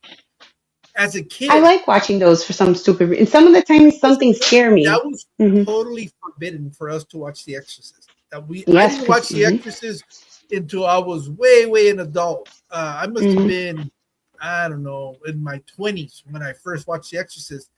And I was hmm like, why wouldn't they let us watch this as a kid? But it didn't age well too. The movie didn't age well. hmm And then I think a lot of it was like, if you watch that movie, the devil's gonna take you. It was kind of like one of those, things that would kind of lures to the movie, as growing up. So I right. never watched it until way later on. I think I was in the service when I watched it, and it was because there was nothing else better to do. So I'll watch a scary movie. And I was like watching it. I was like, it's because of the advancement in effects. You're kind of Yeah. like, oh, this is silly. This is totally a doll, or this is whatever. But I don't know. I I thought think what was scary. for me it's the audio, and also it's that I have you know I'm sure it probably has something to do with the way that my brain feels and processes things, but sometimes when I hear when I hear like a phrase or a word, I will repeat. It'll like stay going in my head for a while. And I watched one of those movies where they had named, I guess, one of the a couple of the not to say exactly what it was, but like the forces that were taking over. I heard some of those names when I was a teenager growing up, and I went through a phase where I just kind of felt like I kept repeating them in my head, and then I started getting really bad nightmares, and I feel like I was just pulling negativity into my brain that didn't need to be there. And then, of course, we're so curious that we started Googling everything. And now I saw things that scared me. And then, and then that was when I started getting closer again to church and stuff because I was like, oh my goodness, that it wasn't made up for the movie. This is in this book and this is this. And my brain goes places it should not go. You know what I mean? Yeah. And so I try to stay away from those things because it'll stay in my head and I don't know how to flush it out. So no, I know why I wasn't allowed to watch it as a kid because it stays in your brain like a song. Yeah. Hmm. Yep. But no. And now I'm not even interested anymore. I think Yeah. I think the world is scary enough as it is. I don't Yeah. need to be Right. watching anything that'll scare me more. I know. If I want to watch something scary, I'll turn on the news. There's plenty of shit there that'll scare me. Oh. Oh my goodness. Tell me about it. I know. No. But no, Oh my yeah, goodness. it was so funny the stuff that yeah, I remember piranhas. Piranhas was another one that you when he goes swim in a lake, Crystal Lake from Jason, that is him coming out of the lake to grab the guy on the rowboat or the No. girl, I forget what it was. And Yes. I was like, yeah, no, I'm not going in any lakes. There's Freddy Cougar's You in there. I mean, not Freddy Cougar, Jason's in there. you'll love this hybrid that came out. I saw it Oh, randomly on TV there's some where like congratulations headed your way. Looks like you just hit 500 subscribers. oh, Congratulations. I did. Yay. Oh my God. Do you know how long it took me to get there? It took me almost well over 2 years. So thank you. Thank you to everybody who hit subscribe and even to those people, you know who you are, that I have that top 5 people that always hit like on that video that was probably not even the best, but you watched it. Like, thank you guys. Like, it means a lot. It means a lot. Thank you. Oh, how exciting. 500 now. Oh, how exciting. That's exciting. Thank you It guys. starts going quicker. The more you start getting, the quicker it starts moving. So, Yeah. keep it How up. exciting. Thank you. Oh, It's oh, those now I little got. milestones that it's funny. You go, it's no big deal, but they are kind of a big deal. They are They kind of a big deal. are. People that like to make it seem like it's not that. Oh, no, it's like whatever. Nah, it is. It's a little confidence booster because all of a sudden you're going, oh shoot, I went from 100 to 300. It's 100 was the first one for me. It's like, holy smoke, I hit 100, and then it was like Hmm. 300. It's like, wow, there's like 300 people, and then 500, and then 1,000. 1,000 was another one that was like, wow, I'm watching 1,000, and then after that, like you think every thousand after that is kind of pretty big to me, in my Right. opinion, just Right. because it just kind of motivates you, and you think, okay, well, I'm definitely doing something that They people are like me. They enjoying. really like me. Yeah. And, that Hmm. people are enjoying. Not necessarily that they like me, but at least what I'm doing is something that they enjoy. It's like you were Yeah. saying, It was a what you were saying cartoon. That says that. about Hmm. trying to find long form content to be able to do something and listen to it. Well, this Hmm. is what exactly this has become for a lot of people. And the only reason I know that is because they tell me, hey, I like the interviews, not only because you have the guest on, and he goes, but the reality is it's something that especially like water changes, you don't have to worry about that because you only have one Same. tank. But Wow. if you're having to do maintenance on multiple tanks, the last thing you want to do is stop what you're doing, dry your hands, and go mess with the phone to get it to play something else. And I've Yeah. had it where even people that work in the office. There's a guy that I actually had on, who does editing, video editing. He goes, Hmm. dude, I love your long format live streams because I'll be editing a video and I'll put that as in the background and I'm listening to what's going on and it distracts me and I'm doing my work or whatever. So Exactly. it's Exactly. really really cool. It's that that's what's been working for me. I enjoy doing this. Um, I could I could literally stop doing videos today and still continue to do this, and I'd still be perfectly happy, and Yeah. still be involved with the hobby, because there's the other aspect to it. This is also Mhm. like a, I guess it would be like a treasure hunt. I guess you could call it that. Is always trying to go find those new channels that are coming up, and looking at them and going, oh, this has potential. This could be a cool channel, and coming back and sharing Yeah. that with you guys. And then before you know it, you guys are also following them, and it's kind of like, oh, that's so cool. And that, believe it or not, gradually keeps growing the community. You know, you start It does. your circle gets a little bit bigger, it gets a little bit bigger, and I don't know. It's just I kind of like it. I enjoy it, and that's why I do it. The minute that I don't like doing this anymore, I just could just say, I'm done, and that's it. Move on to Yeah. something different. That's what's so awesome about, like, at least for me, I can say probably a little bit more TikTok, because YouTube you can't really talk to people directly unless it's like a comment situation. But Yeah. like when you find somebody on YouTube that their beloved fish passed, and you know what it's like to, at least I know what it's like to sit there with that fish in your hands and you're upset. And where like I have honestly almost called out of work because I am not functioning because this 4-year-old fish passed, and I can't, and I'm just looking at it. I have put them in Ziploc bags and I have physically just kept them, just like, it sounds so crazy, but you feel like a piece of you left. And I never felt that way when with my tetras or my little minnows. Like I feel that way with these guys when these guys go. Well, And people, that, yeah, that's your fault for having personable fish. And I I say am. that giddily. It's Yeah. the same thing with people that keep the big cichlids. Anything that is Hmm. personable, I you're gonna have an attachment to it. It's inevitable. Yeah. You're gonna experience that. That's why I only keep nanofish, because it's just a Yeah. little tiny fish. I Sometimes remember it when goes away. Sometimes it goes away, and I don't even know it went away. now it's in there somewhere. Where's your fish? Ah, they're in there behind that rock. Yeah, Yeah. you go from if you go from 20 to 18, you're not gonna know. You're not Yeah. gonna You know. have no idea. Now, You if have you no go from idea. 20 to 3, yeah, it'll be like, oh, wait a minute, where's Or you go where's the from 4 to 3 or 2 to 1. yeah. You feel it. Yeah, but they're very personable. The people when they come, my family comes to my home and they see how the fish will move to a different side of the tank where I am, or like they think it's, oh, is that my friend? Hi, Yeah, he's vibes. here, and I want to say thank you so much for the super chat. He says, "Guest, great guest, amazing live streams. Thank you for sharing. Thank you, Eddie. I appreciate you Thanks for for the coming. super chat." No, ah, oh goodness. You know, So mhm, I was going to say, I know you have the goldfish tank, and mhm. you were talking of maybe doing another tank.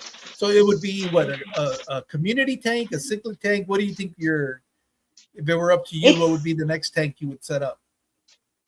If it was up to me and I could decide what tank I would have, um, hmm, I really like rams.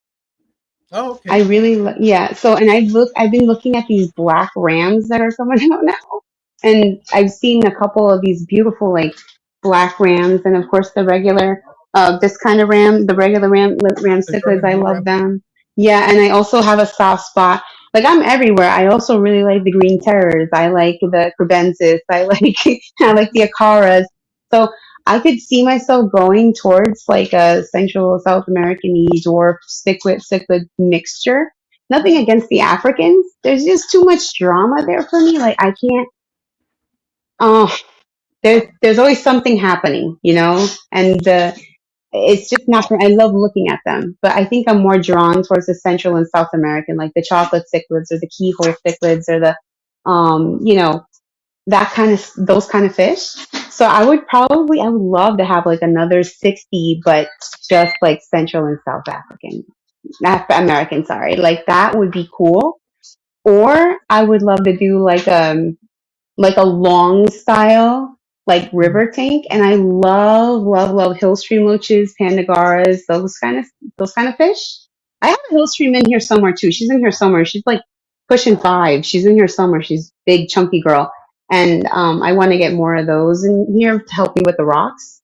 But it would be something like that. It would either be like like a Central South American, maybe small cichlid kind of community together, or it would be some like a faster flowing river rocky, lots of Pandagara and those kind of fish like that, and maybe a small school of like I don't know, maybe like really tiny tetras. Like that's what I would want to go towards, like something really tiny with like just top movement and a bunch of loaches, and or like a nice like decently sized but not too big Central South American small cichlid, that kind of vibe. Yeah. Or discus. I would love discus. I would love to have a discus tank, but I can't. I don't know. Yeah. They're just Yeah, I don't know. sensitive, and I think they're beautiful. Mhm. But I don't know. I guess they're just not for me. I mean, I like them. Maybe in the future. See, I never say no to anything. Right. I think the one thing that I probably I like them, but it's just not in my fish room, would be like the big cichlids, the single, what I call single fish tanks. Like Oh, flower like the red horns, like devils or the the yeah, Midas, and that yeah. kind of fish. They're beautiful Mm-mm. fish, Mm-mm. but you got to No. keep them by themselves in one tank. And I'm not in that phase of my hobby yet. Will I Mhm. ever get there? I don't know. I don't know. I'm more, if the more is merrier kind of attitude. I Yeah, love, like I that love, one love, love, area. Yeah. love seeing the back and forth, and that's what I love.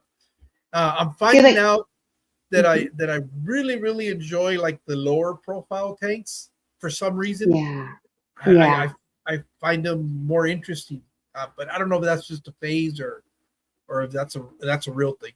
I'm not sure yet. You were going to say It something. could be both. Oh, and that I was actually in the tank I have at work. It's small. It's probably like 3.5, maybe. I don't think it's at 5 gallons. But I thought about doing that, like those tiny little minuscule little tetras, what they call the chili rigite, or maybe like the mosquito, Oh, like okay. like the yeah, because our logo at work is red and black. So I thought that would look awesome with the little ones swimming on the top, and then just like a bunch of Nero Carabina cherries at the bottom, and like a all black background with plants. That was what I was leaning towards. I thought that would be so cool. My boss would be like, "Wow, look at that!" And but I never had something that small. But Oh, okay. yeah, but it might, like you said, it may be a phase. It may not. Maybe you should try it. Yeah, You maybe know. that's what Punk keeps telling me. I'll tell you what, he does have a fish, and he always talks about it. I think he calls it a fader cichlid. That fish is stunning to me. Mm-hmm. Maybe that would be the fish that I would just do like a 75-gallon with one fish, but it would be for the lifespan of that fish. Get that out of my system, and then move on to. I just Over. enjoy the ecosystem setups where you have Right. multiple different types of species of fish interacting with each other. That's my speed. That's what I love, and I'm a big fan of big aquariums with small tiny fish. For Oh me, that's yeah. because I feel like the behavior of the fish is a little bit closer more to what you would probably see in nature. That's obviously my own interpretation of it, right? My justification for why I like a big tank with real small fish.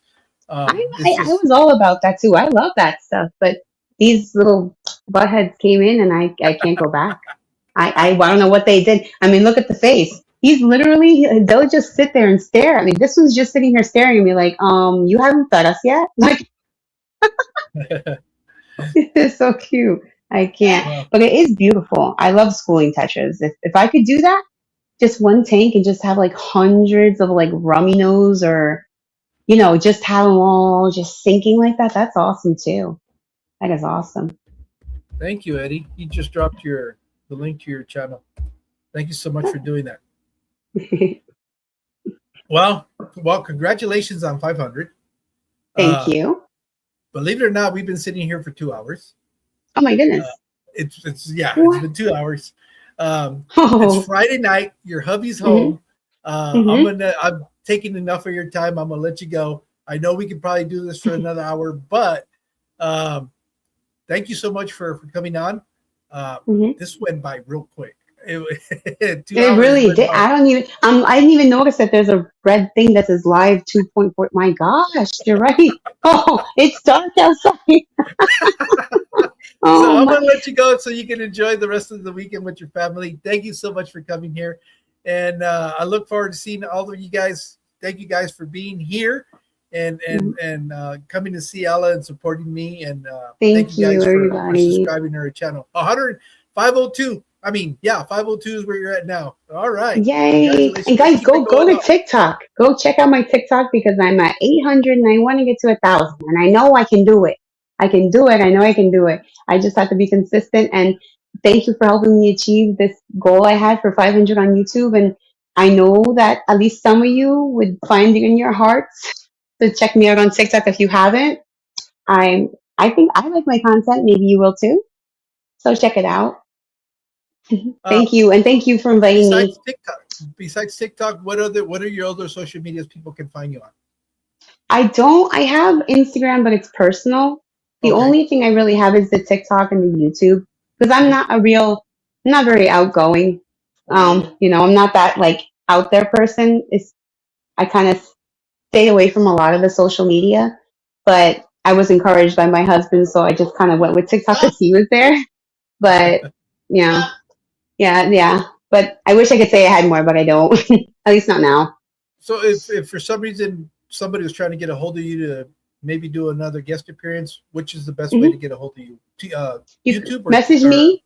on TikTok? TikTok. Send me a Okay. message through TikTok. Absolutely. I welcome any message. I talk to anybody as long as you're not going to say something that would offend me because or ask for things because you think because I'm being friendly and I'm a female that I do other things. Yeah, I want fish talk only. Hey, how are you? How's it going?